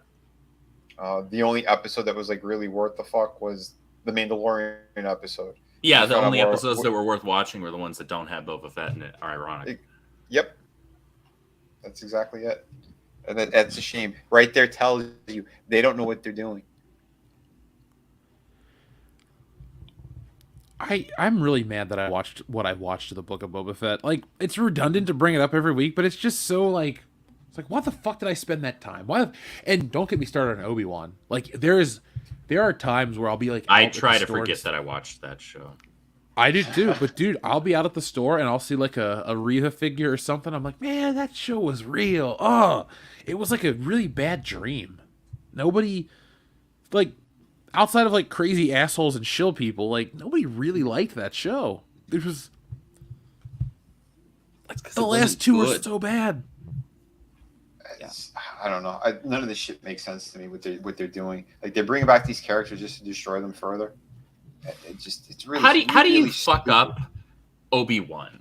Like, that should have been Lucasfilm's easiest win.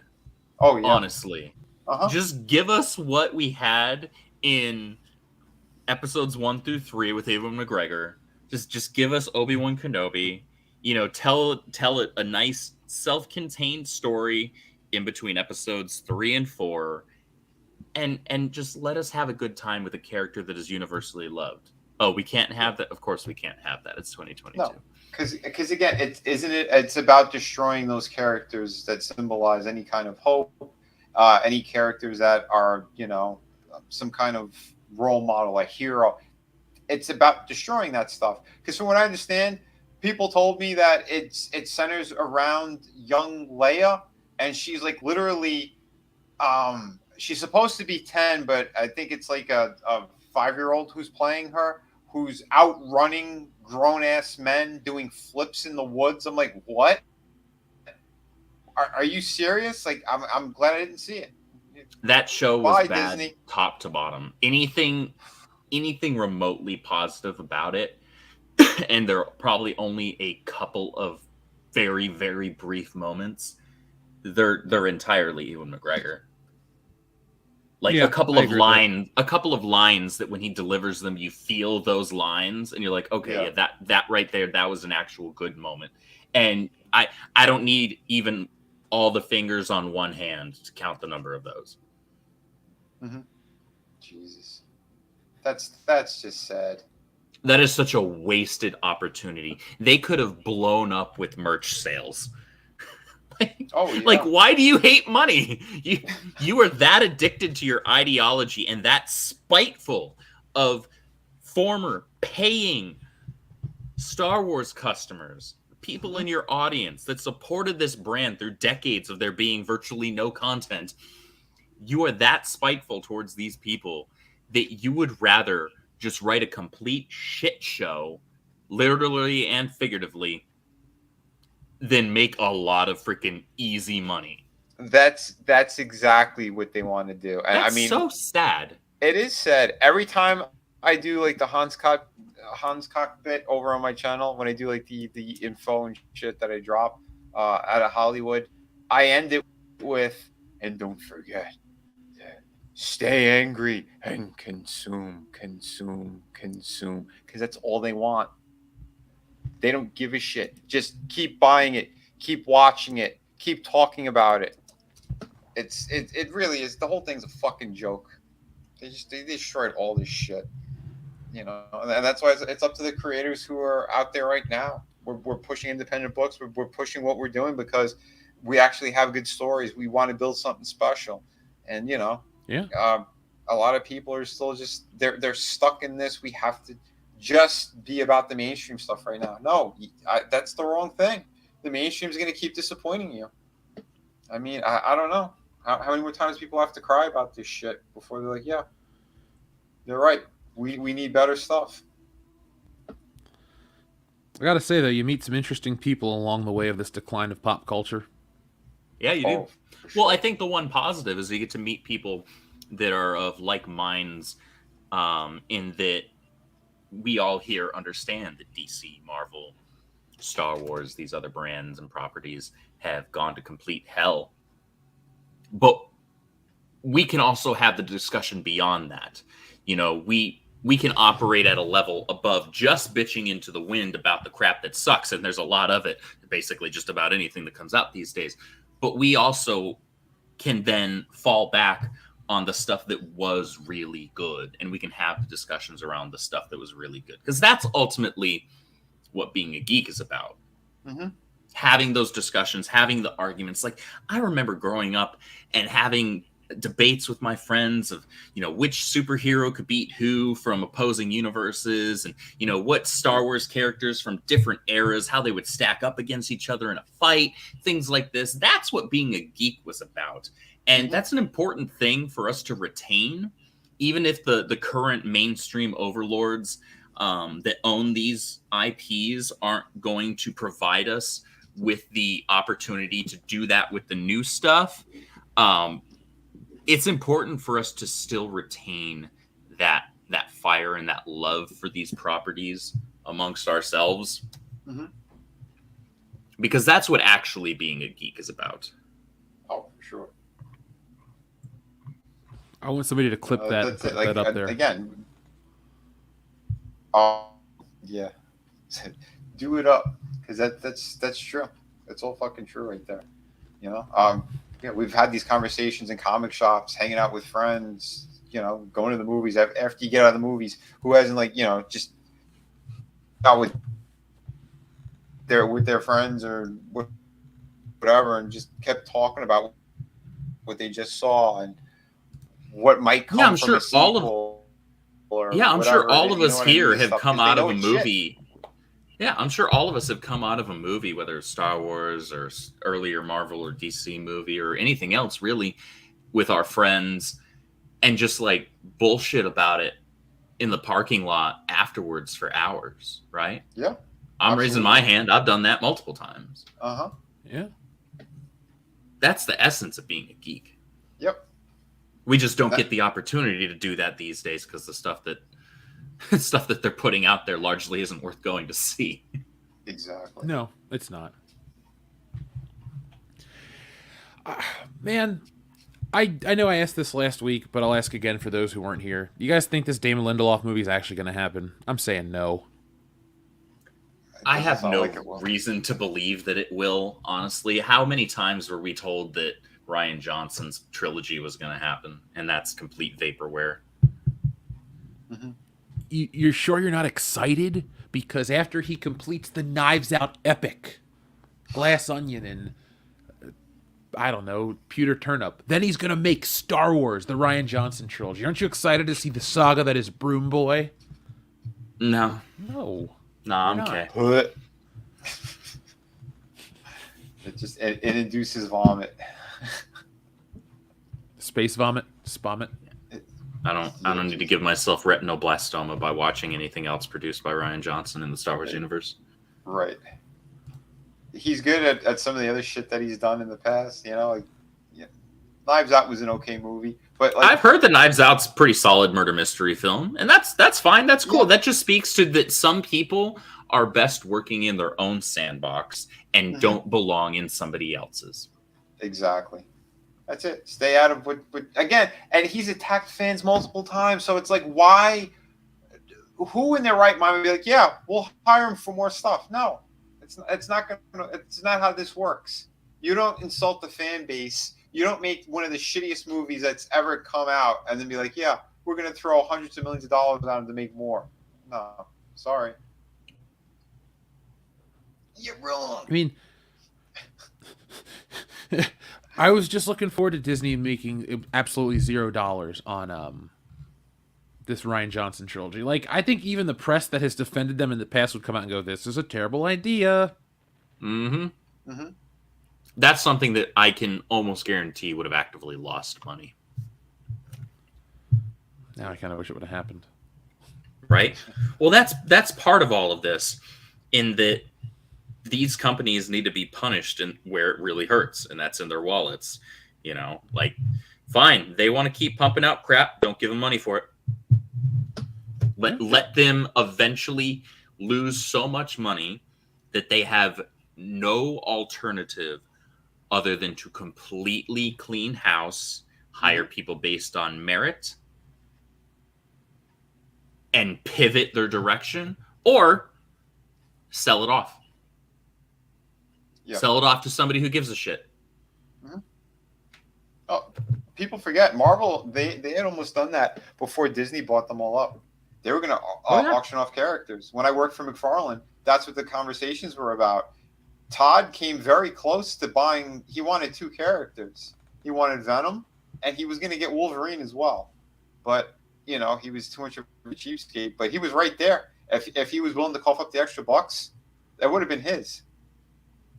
Dude, what a weird world we'd live in if Todd McFarlane owned Wolverine and Venom just outright from Marvel.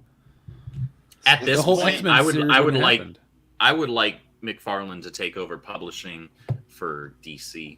Honestly, I would rather see that because he already has semi-exclusive rights to a lot of their merch. Well, the figures, yeah. He puts out their best figures. He does, but I don't I have my issues with Todd too, in regards to some of his opinions and his views on what characters should be doing and where storylines would go. He was never one of the best writers out there. He was a very good artist at one point, but I don't know. I'm not saying him writing all of the books. I'm him saying be the publisher. Well, him and being therefore the publisher, bring in people that could actually write.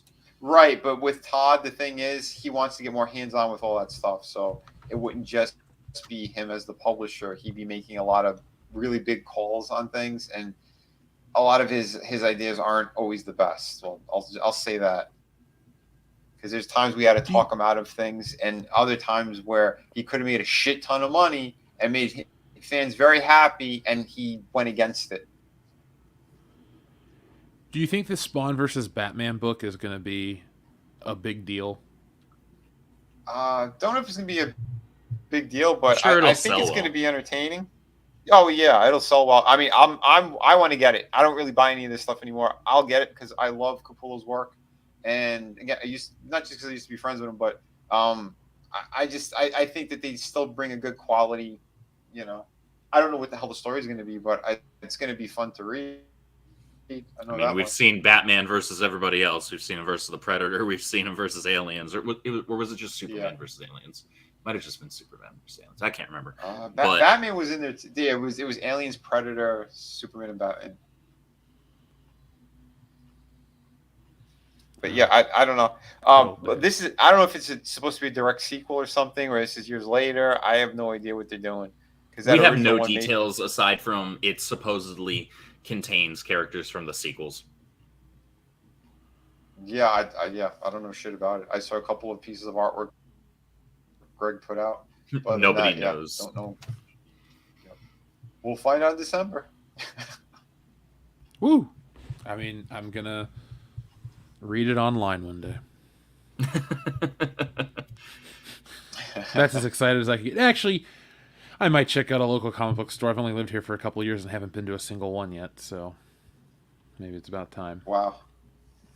Yeah, I do like to support. The only time I really go to a comic shop. Oh. Say what? Oh, go ahead. No, I was saying the only time I go to a comic shop is if I ran out of supplies or something. If I need more backboards for my books. Nice.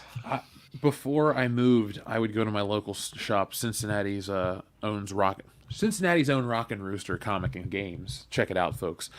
Yeah, they were my go-to shop for the longest time. I loved going in there just to hang out, shoot the shit. A lot of stuff that would become conversations on the podcast. That was the genesis of a lot of stuff. It was very much your stereotypical every Wednesday. The guys would come in at the same time, blah, blah, blah. You could spend hours there talking. That was my Wednesday for a while. I miss it. Yep. Same. I used to do the same. Tell these books. I always considered it like work prep, because now I do what I do. So I'm glad I used to love hanging out in comic book shops. I'd do it for hours. Yeah. I think I'm going to go back. Anyway, now I'm just starting to think about the past. We're going nowhere, folks. Yes. Somebody get working on that DeLorean. I'll just go Where are you back, going back to. I'll go back to yesterday, and then I'd win the Powerball, and then make my own. Well, I'm making it already, but now I'd have the money to hire more people and build something special in regards to comics and movies and shit. It's already special, Vinny. So Well, we'd make it extra special. there you go. Not special, not Fetterman special, but You know, shit. Sorry. I would do something similar.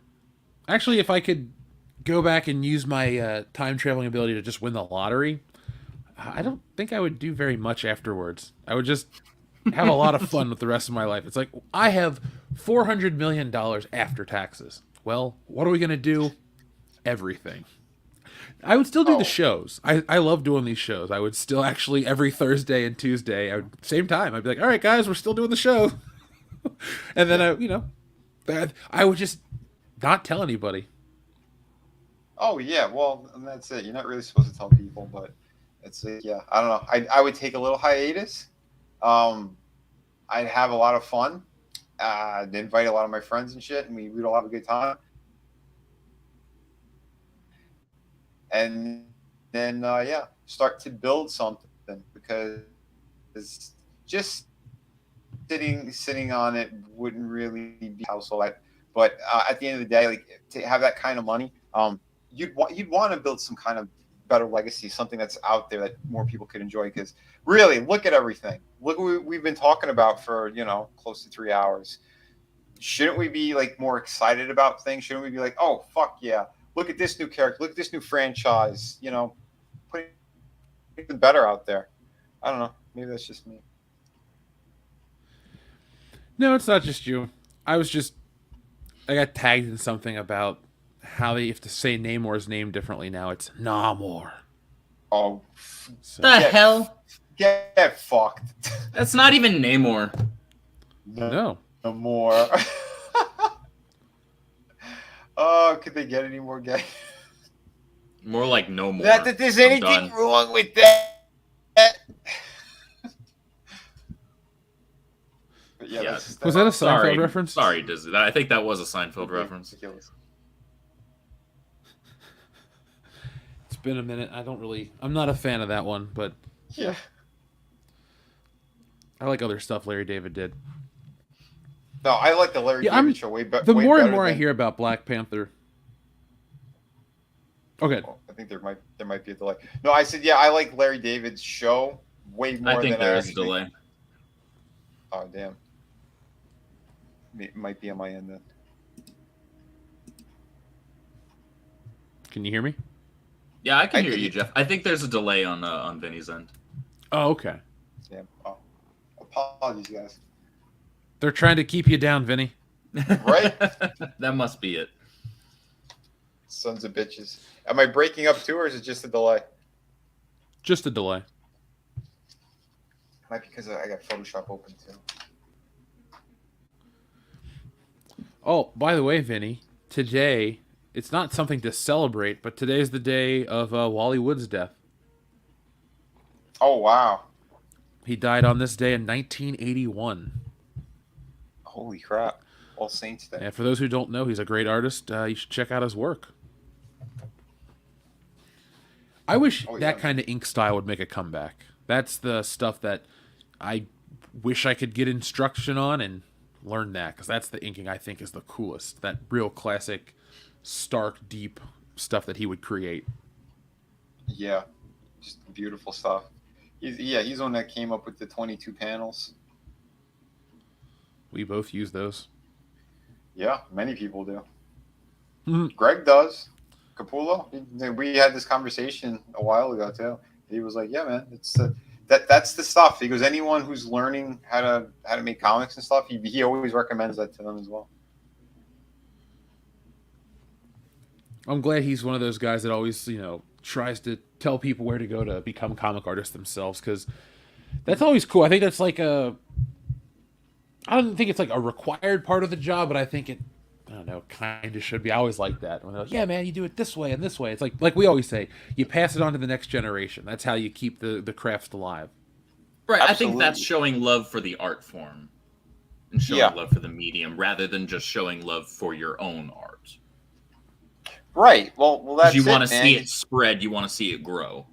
Exactly. Absolutely. Yeah. When you see families, you see young kids like reading these books and some of the stuff that we've put out, like, you know, that's awesome. They come back at these conventions and stuff, or you know, they back the book online and then they write you how much they loved it. That it's awesome. You know, we're inspiring people to do more. That's why on my channel as well, and you know, Video Art on YouTube, I put all those master classes up there. You know, teach people how to draw, storytelling aspects. You know, give them back. I gotta watch those. I dig your style, man. Thanks, man. I appreciate that. So, Star Wars is such a fun thing to talk about. That's how we get on these amazing tangents to get away from the main topic as quickly as possible. It's like, oh, Star Wars. Ah! I only like to highlight it to show people how far the mighty have fallen. Yes. It's true. Mm-hmm. It is absolutely true. And it's sad in that way. It's depressing. But it is. I think one highlight aside from the fact of what we brought up earlier, which is, you know, this brought a lot of people together. You know, a lot of people made lasting friendships because of this. So that's a silver lining to look at. Another is that it's caused a lot of people to revisit or visit for the first time older stuff, you know, back issues and whatnot, older novels and things like that, or video games in the Star Wars universe that they hadn't before. And so a lot of those things are getting highlighted again. And I think that's important. Because, if you're a DC and Marvel fan right now, you want to just be reading back issues.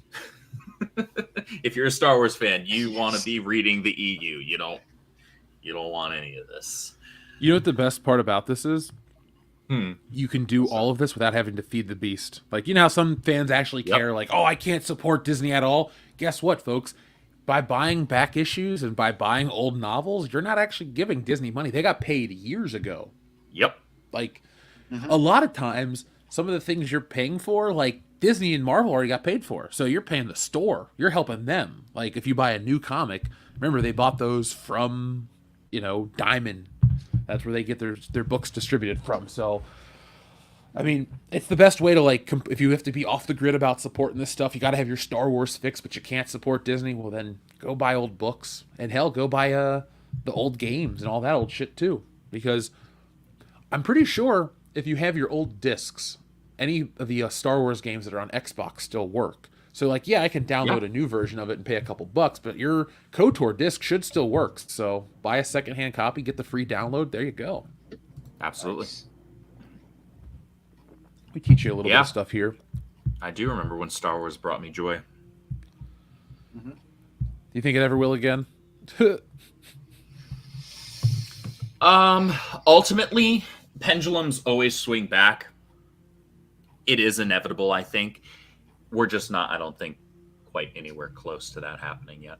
Yeah, we're not. Because right now, they're owned by Disney. And Disney has that Disney money. And so they can subsidize their stuff for quite a while. Even though it's still a finite amount of time, they can subsidize their stuff.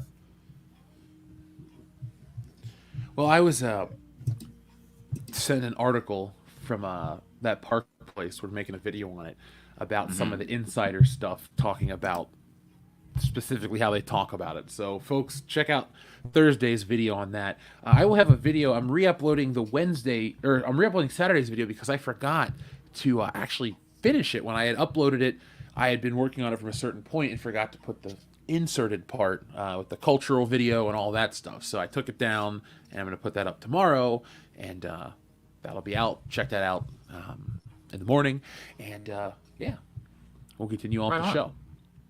Awesome.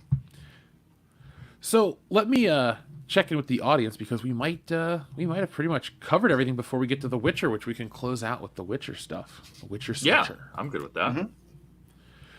So, Jack White, thank you very much. He says, Jeff, I like your guest's background. Anne is hot and Persona 5 is awesome. Yes and yes. Thank you. Jack, we appreciate having you around, man. Thank you for being here for, God, it's been years. Headcase Laboratory, thank you very much, says, the God of War leak Kratos versus Thor was awesome. You guys heard about this leak? I have not. I'm eager to get this freaking game. Is what I'm eager about. I don't think I want to see or hear it. Yeah, I don't do PlayStation anymore. I just, Okay. I'm waiting until a game that I want comes out. It's called Spider-Man 2 and Wolverine. 2 separate games. Oh, hell yeah. I will be happy to buy a PS5 when that day comes. But until then, I will be sitting out any PlayStation stuff because the stuff I really want to play is on Xbox. I'm enjoying we talk about never having to evolve. I still play Tony Hawk. They remastered it a couple years back. I still play it. It looks great. It's in 4K. It plays perfect. It's got the licensed music. I mean, It's just the first 2 games remade. Awesome. So, yeah, I don't ever have to grow up. And now GoldenEye's coming back out. Like, I'm a prime example, and I want new entertainment, but I'm happy the old shit's still here. Oh yeah, well, dude, all the remakes that Capcom did with Resident Evil, I've been on board on all of those. They look amazing. Loved playing the remake of 2 and 3. Yeah, those are fantastic. A friend of mine did the voiceover and the motion capture for Jill. Yeah, oh, really? Those games, Cool. Yeah, those games are fantastic. I love them. I just picked up Resident Evil Village Gold because they just did third person with that. And because I can't just do the hand on the screen. Oh, did they added a third person mode to that? Yep, that just came out a couple days ago. Yeah, it's Interesting. pretty damn amazing. Beautiful graphics on that too. But God of War that's like the next really big game. It's supposed to be coming out. The end of the last game, if you finish it and you put the game back on or you continue playing, you go back to Kratos' house, and that's where you encounter Thor. It's like they gave you a teaser of it. Oh. Yeah, it's kind of like left I'm off. sure like Dion will play it. Oh yeah, dude, it looks beautiful. I'm not going to buy this game, but I've been reading all the people talking shit about the new Call of Duty, how the campaign is pretty much garbage. I'm just like, all right, well, yeah. At least it's fun to read about.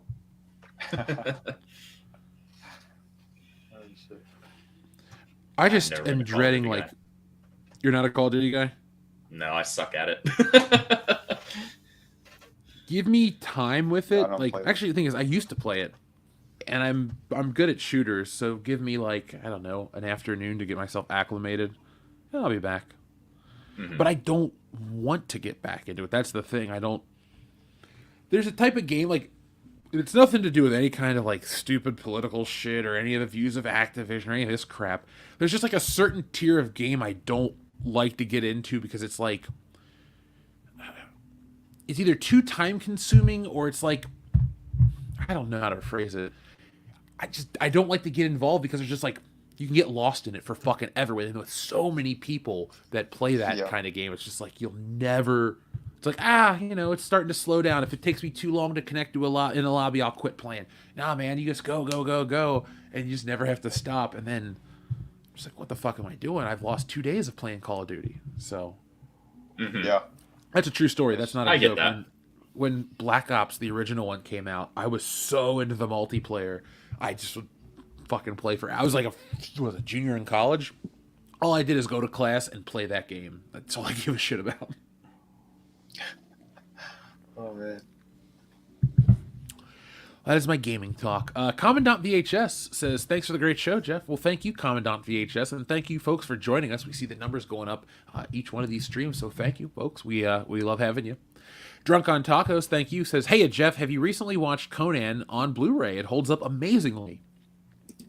I haven't seen Conan on Blu-ray. I haven't seen the film in a while, actually, but I would pay... I know this sounds weird. Don't take it as like I don't like Conan. Conan's a movie I enjoy. I'd pay like $20 to own it on 4K maximum. But I would enjoy watching it because it's shot on film. It's going to be a lot of natural light, so it's going to look beautiful. That's a movie I would definitely pay to watch upgraded because Schwarzenegger's the man.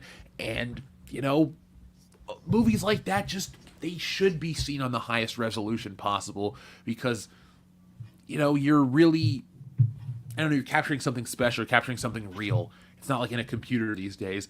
Like, I mentioned this last week, the Ant-Man and Wasp trailer, it just looks like a video game. It's like Paul Rudd in a costume and a green screen. Great. Yeah. Cool, man. Yeah, the whole movie I love looks your like other it's green movies. screen. That's what it is. Mm-hmm. Yeah, I don't the opening to that trailer, I'm like, oh, that looks kind of good, and then that it's all in the quantum realm, I'm like, okay, I have no interest. Like, they completely lost me there. I just don't give a shit. I mean, I'm sure a good story could be told there. I just don't care. Yeah. Oh, I'm yeah. so I'm at that checked point. out of the MCU. Yep. Same. Like, Paul Rudd's great. He's a funny dude. Oh, he's hysterical. That line was. Oh yeah, that line was excellent. Like, one guy goes, "Oh, I love you. Oh, I love you, Spider-Man," and he's like, you know, he turned around, that classic look in his face. Other than that, like, I don't give a shit about the movie. No, I mean, and I've enjoyed the Ant-Man series. I really love the first Ant-Man. The second one's fine, the first but one was great. it's a diminishing series for me. Mm-hmm. Yeah. Well, again, Agreed. because what we know is, like, there isn't any big thing coming out of this anymore. At least with the first 10 years of the MCU stuff, you know, they were building towards the Thanos, you know, whole. We're moving towards Kang right now. Yeah, but again, that's about it. Yeah, and with who? Well, look at the lineup they have. What's that Avengers cast going to be? It's going to be a fucking joke. You know, we're going to have feminist She-Hulk wagging fingers at people, Ant-Man, female Thor. Who cares? I don't want to see that. Not on any level. Now you got me dreading She-Hulk wagging fingers in the next Avengers, dude. You know what? What you should be dreading is the next Avengers. I am, but you know what I'm going to do to wash the taste out of my mouth? Watch this.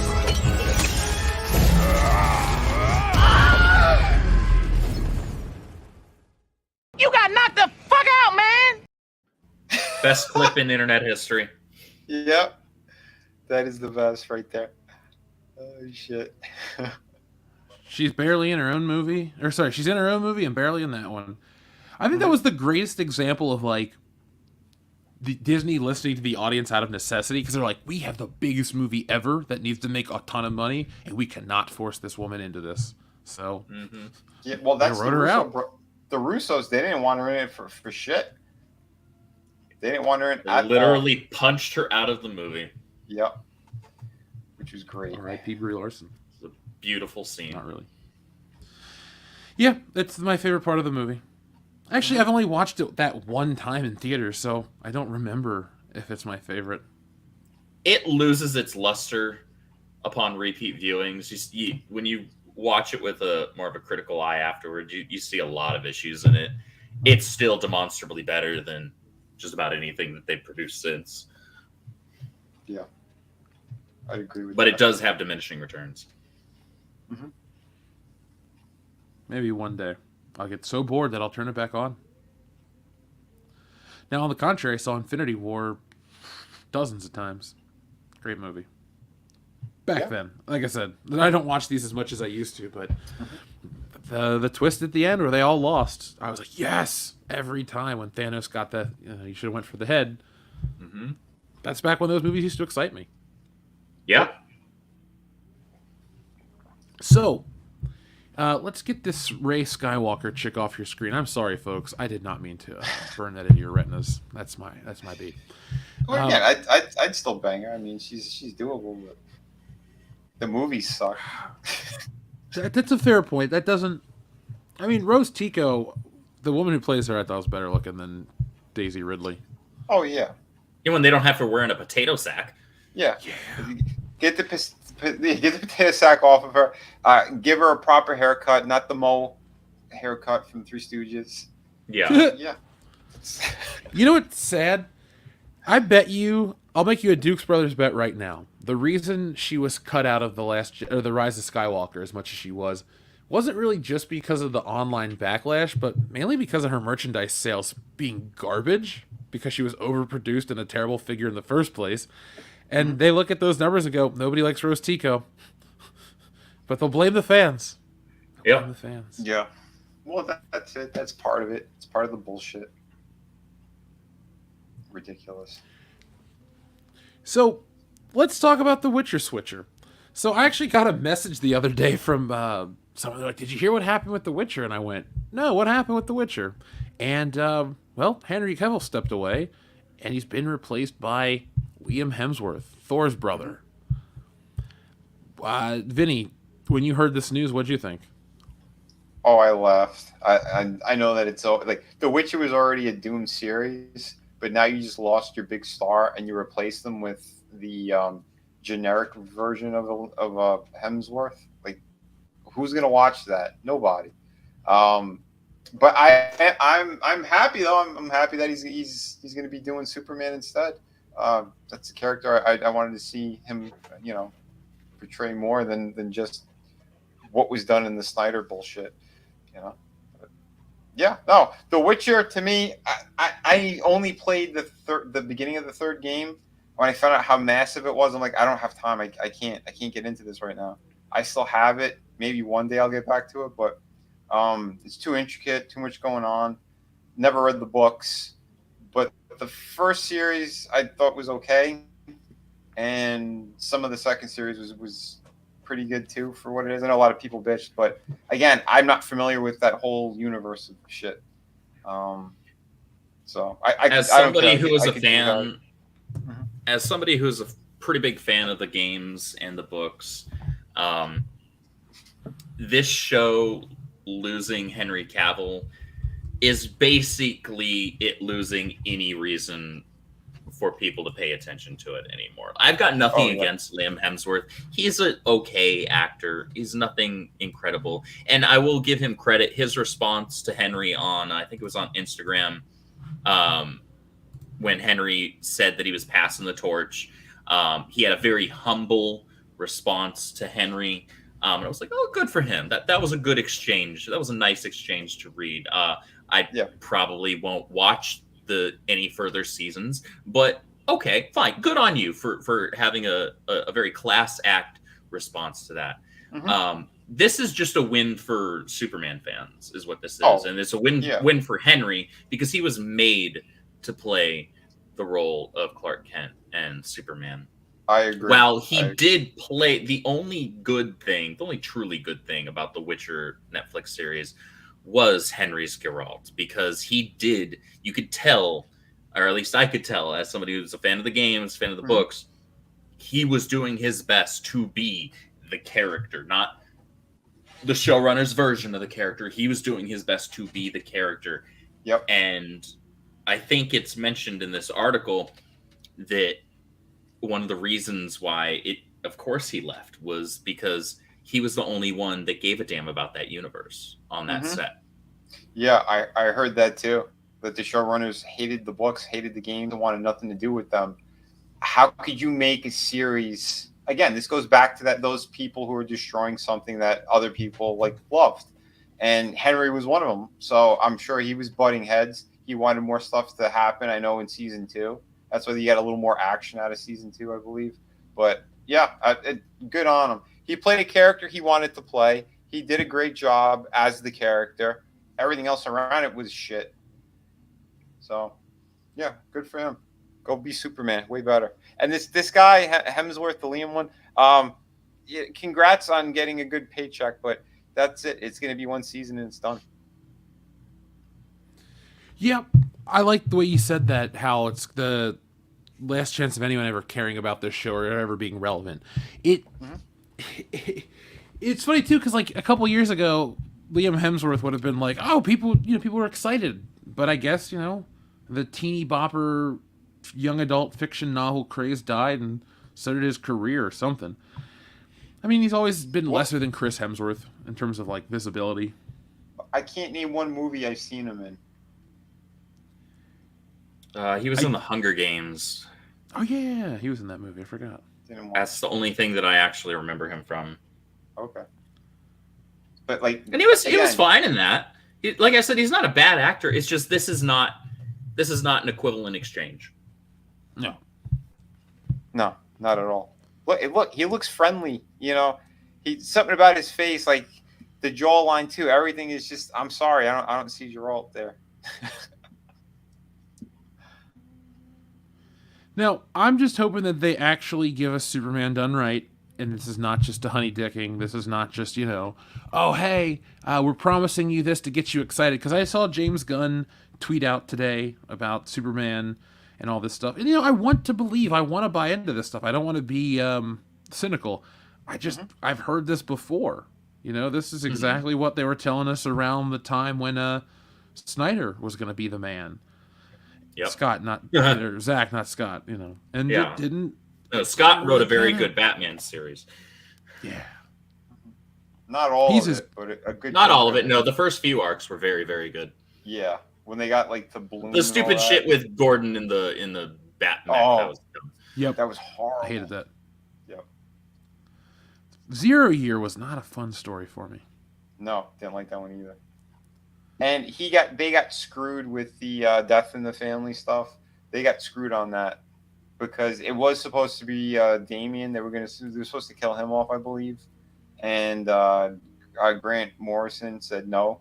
Like in his contract, for some reason, only he's allowed to kill off the character or something. It was some weird, stupid stipulation that was in there because it was supposed to be more impactful. The Joker was supposed to kill, that Robin, and it didn't happen. So it's like you build up, and then you don't have a proper finale. Well, that's like modern comics. Never seen that happen before. Oh no, where have I seen this before? Oh no! Stop me if you've heard this one. This is how it should start. Yeah, exactly. Does this seem like deja vu? You're probably wondering how I got here. Yeah, you've seen the story a dozen times. Doesn't matter. So, I don't really think there's too much else to say about the Hemsworth Witcher switcher. That's why we kind of saved it to the end. It was something to talk about because it's, related to what we do. And Superman is really in right now. It's odd how in Superman is in just a weird way. Like, I had the video up. I'll have it back up for tomorrow. But you don't realize how important the character is culturally until, like, the shit hits the fan. And then when everyone sees hope again, they all come back. And so Superman's been trending. Superman's been on a lot of people's minds, and I'm happy. I do like the character. When the character's done right, Superman is great. For all ages, no pun intended. Superman is, the one of the greatest American fictional characters ever. He's you look at other countries, they have these rich histories. We have Superman. Superman's as good as these characters. Superman is as impactful, as important. And so it's nice to see Superman return and bring back all the goodwill that comes with the character. I can pop on Superman the Animated Series and get excited and remember how awesome it was to be a Superman fan back then. And I just want that to come back because it's been so long. Never in my life has he been a presence on screen. Go ahead. Henry Cavill has been on record, saying it was a regret of his to not truly be able to be Superman on screen. And just recently, like within this last week with this news, he has said that he is excited to bring a truly joyful and inspiring Superman. Yep. And hopeful. Joyful. Yep. That tells you everything about what he understands about the character of Superman, and that's that he understands the character of Superman. Mm-hmm. Absolutely. And that gives me hope. And Clark Kent, Superman, is supposed to give and inspire and instill hope in others. That's the whole thing. That Kryptonian S means hope, for Christ's sakes. Mm-hmm. Absolutely.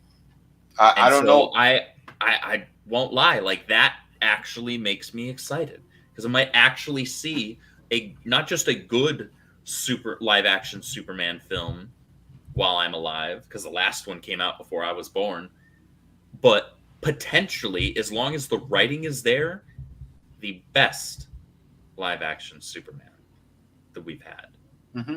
Henry was born for this role. He just needs the writer to also know what the hell they're doing. Yep. And that's the one thing I was delighted by for the, again, spoiler alert, his cameo there in Black Adam is they went with the brighter suit. He's got the S curl. They put the John Williams score in there. Yes. It tells you that they're going to do it right, that they listen to everybody. God, I'm ready. Hope so. I so hope so. Yep. Dude, and it's so important. It's so important to get him correctly. Oh, for sure. For sure. And he's everywhere he's going, he's got like the jet black hair again. So he's full force. He's ready to do this. What if that's the secret to everything? As soon as we figure out how to adapt Superman on film, all of the world's problems just go away. Jeff, That'd be great. You're That right. was the key. Dude, I would love to be. From your lips to God's ears. Yeah, exactly. That. All of that. It just makes me want to consume more Superman stuff. I have this website I use for comics, and I went back and read a couple stories and reminded myself that there are good Superman stories out there. And I remember a time when I was a kid, I had my the Superman the Animated Series action figure I'd play with. He was, cool. When I went toy shopping with a listener not that long ago, one of the few things I picked up was a Superman Man of Steel figure from '95. So Superman's always been there. I don't know. I wouldn't call myself a fair weather fan. It's just, he hasn't lived up to what he's supposed to live up to in such a long time. So the promise of that is the exciting part. And that's what I'm waiting for. Yep. I think we all are. So anybody who's a Superman fan worth their salt is. Yeah. I think they'll go out of the way to do it right because again, he's signed with the Rocks. You can see anyway, Garcia, his ex and all that. I mean, dude. Well, he had numerous stipulations for coming back into the role. One of which being that this was going to be a hopeful, inspiring, joyous. Oh Superman. yeah, that's why it took them extra time to do the Black Adam movie because The Rock was making sure everything was going to be in place. Him, his ex-wife with Henry, and they said it. Like even Black Adam was on hold for that reason. They were supposed to start filming and doing all that stuff over 6 years ago, and they said no. We need Henry in there, and they were fighting with the studios. They straight up fired Henry, and they didn't make any public announcements about it. They just wanted to kind of go away, and that's why they got super pissed with everything that happened from the Snyderverse shit, where they did the Snyder cut. Like they didn't want that to happen. None of that shit was supposed to happen. So right there, I mean, again, for what it is, the Snyderverse, like it still helped in what had happened with Black Adam, which is now going to have him back 100% as the character he's supposed to. Because when they changed it, they fired and they got rid of the old guard and they brought in David Zaslav. Zaslav's like, Henry's one of the top actors right now. He's trending every single day on every social media thing. Anything he posts, his numbers go through the fucking roof. He's on, he's the reason why people are watching The Witcher. He's in high demand. Why would you? Why? Well, that's the thing. They're like, why would you cut him out of the biggest role for the guy? They're like, no, we need him in there. And they pulled the other movies for that too, because he said Zaslav wanted more cameos of Henry Cavill Superman and Gal Gadot as Wonder Woman in those other movies. That's one of the major reasons why they pulled Aquaman, why they pulled Flash, for that, to do reshoots, to put these characters in it. I mean, that's... If it didn't seem like scrambling to make something work, it would be kind of cool, because those are the best parts. Now, if we could get some Ben Affleck Batman in there, it's like... But I said this last week, like, what the fuck, though? Because what about Robert Pattinson's Batman? It was successful enough. It's getting a sequel, but, like... how many different there will be 3 Batman timelines on screen concurrently. That's too much. Yeah. Yeah. Audiences don't have the what's the word I'm looking for here? They don't have the tolerance built up to be able to understand the multiversal bullshit that comic books do in order to compartmentalize and separate all these different versions, because they're not used to it. Because most of these people don't come from comics. They're normies. They're just regular moviegoers. They're going to have some popcorn, have a Coke, and have a good time for a couple hours, and then go home, but go back to the real life. Mm-hmm. Whereas us comic book fans were like, oh, well, this might be this, this story arc, blah, blah, blah, blah, blah. We can get into the minutia of it. I think it's a mistake to go the multiversal route personally, especially for DC right now, because they can't get one universe straight. Nope, they can't. But from what I understand, and their decision and all that stuff too, because Robert Pattinson's Batman, it did well. They like what they had. They're keeping it its contained thing. There isn't going to be any crossover shit. It's just going to be Batman and his universe of characters. That's where it is. The stuff that they did with the other movies, with all the Snyder shit, this is the reason why they don't want to recast and change things, because what was going to happen with the old guard was Henry was going to be out, and then they were going to let J.J. Abrams do a whole new universe of garbage, including doing the Black Superman on HBO, all that stuff that they were going to do. They put all of that not just on hold, they scrapped it. So whatever money JJ got... Yeah, we're not getting Val Zod or Calvin Ellis anymore, to my understanding, thank God. Right.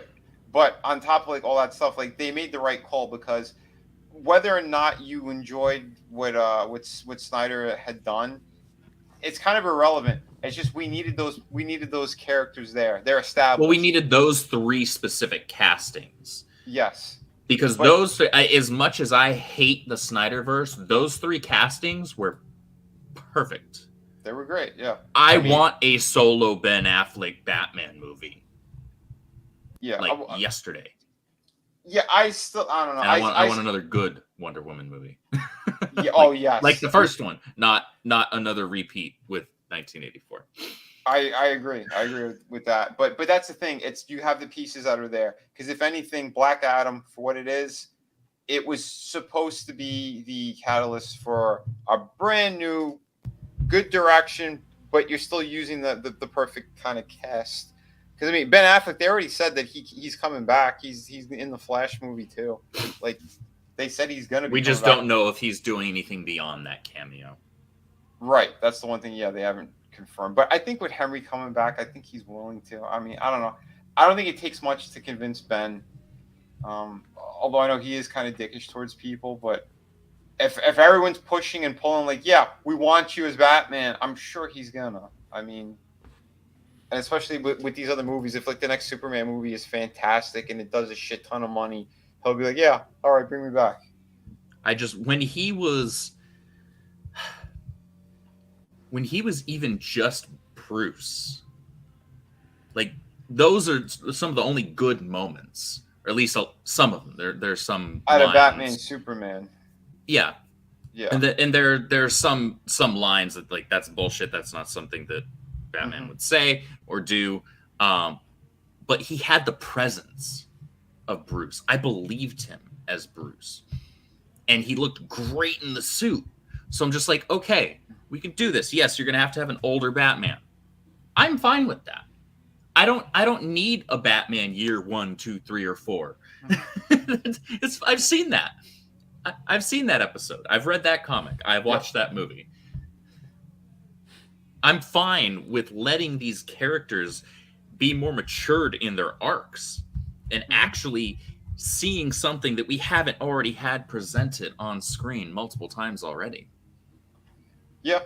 No, I while keeping them true to the core of their character. That's the important differentiation there. Yeah.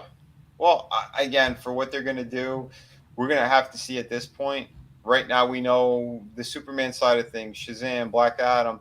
You got stuff that's working. I'm very interested to see what the sequel to Shazam is going to do, because even the first movie, I wasn't 100% on board. I thought the trailer looked kind of cheesy. I went ahead and I saw it with a couple of friends, and I enjoyed it. I liked it. I even bought it on Blu-ray. It was a fun movie. Yeah, it was a fun movie. It's that's not my exactly- favorite, but I enjoy it, and I would watch it again. Right. See, I'm with you on that. Like, but I'm really curious to see where they're going to go with it. But that Zach Levi, I think he needs to change shit. He's still going too dumb, kid-like in the role. And even the kid who plays him when he's just Billy Batson, he's not as juvenile as what he's doing. Like, he's hamming it up too much. I think he needs to pull that shit back. Because I think he's fine in the role, but he just needs to, be a little more mature now at this point. I understand what they're doing with it, but I agree in that I wish he would dial it back just a little bit. What they're doing is that it's Billy, because of how he grew up, he didn't actually ever get to be a kid. And so when he becomes Shazam, that's that inner kid in him that never got to exist being out there in the open. So I get the story that they're playing there, but if they dialed it back a bit, it would feel more accurate to the character. Yes, absolutely. But I think it's good. I'm looking forward to seeing what they do when they bring Black Adam into his, kind of. I want to see a Black Adam versus Shazam. Yep. Well, that's the good thing, though, that the Rock did confirm that. He goes, listen, we're not just going to do Batman versus Superman. Like, that ain't happening. He goes, there's a whole bunch of story to tell. And there is a lot more going on. So it does make sense, and I'm very relieved that he said that, because everyone's like, oh, well, the next movie is going to be that. No, it's not, and it shouldn't be. It'd be stupid if they did that, because you're wasting opportunities to, again, develop these characters more, give Black Adam more purpose too. Yeah, he's there for his hometown and all that shit, but you need to add more to it. You still have the element of the Wizard, what he said to Billy as well, like, he's too dangerous. He's supposed to stay locked up. People don't know yet fully. We got a big taste of it in his own movie, but there's still a lot more that's going to happen and should happen. Mm-hmm. So. Agreed. Yep. Now I want to watch Shazam again. Look, Jeff, we're just getting back on that cape shit, man. Dude, cape shit. That's what I'm here for. Coming 2024. That's why I'm here. Cape shit finds a way.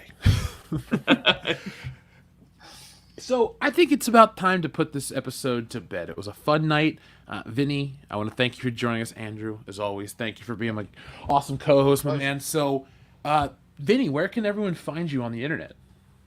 You can find me at Vinny Art. On YouTube. Again, I do streams on Fridays and Sundays. I sometimes do Thursdays as well. That's usually Toy Talk.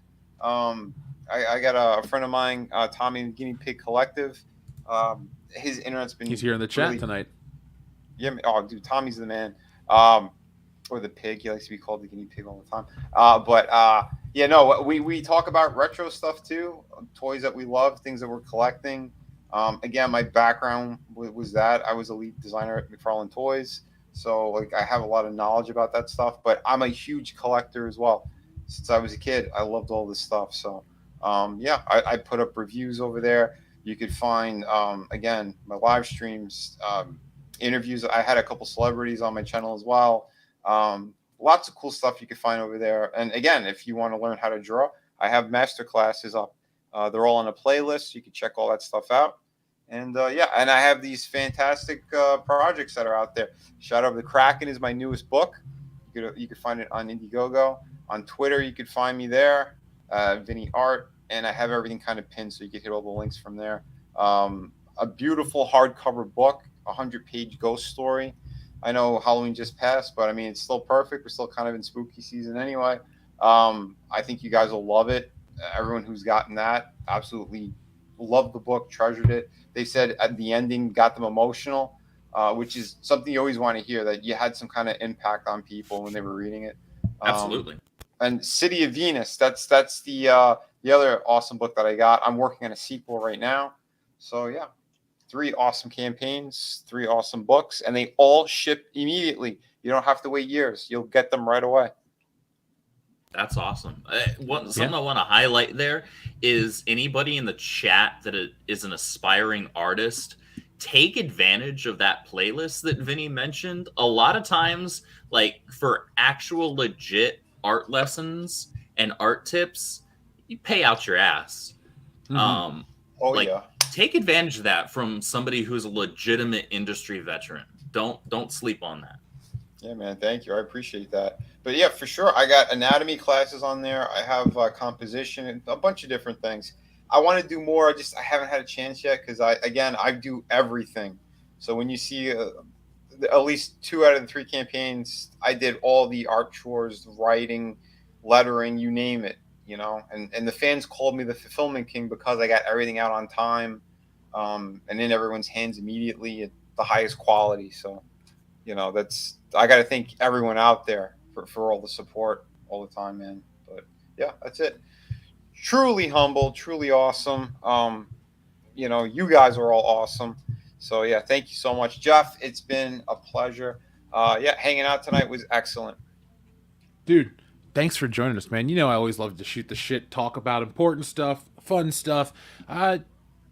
Folks, you could even catch me over on Vinny's channel as well. I've streamed with Vinny, Tommy, Etep, Tony Tone Deaf. Great guys. Love to hang out with them.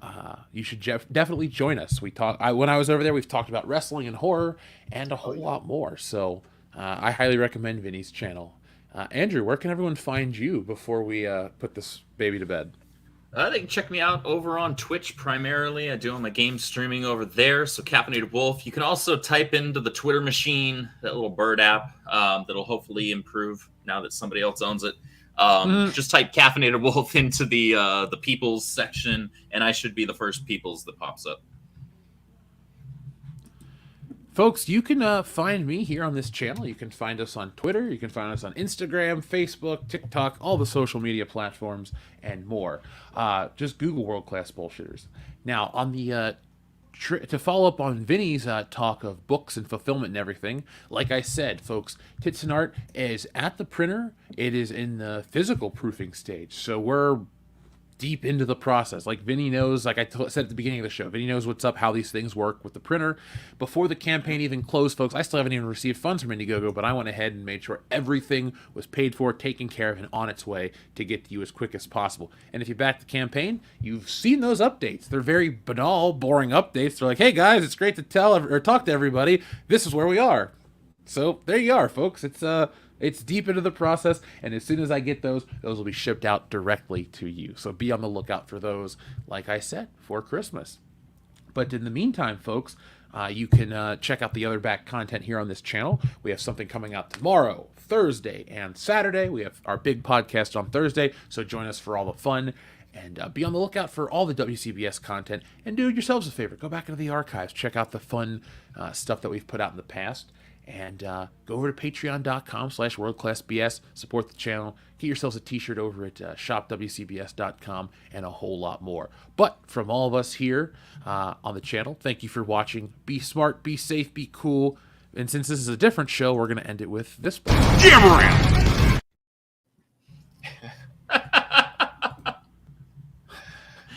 All right, folks. Button.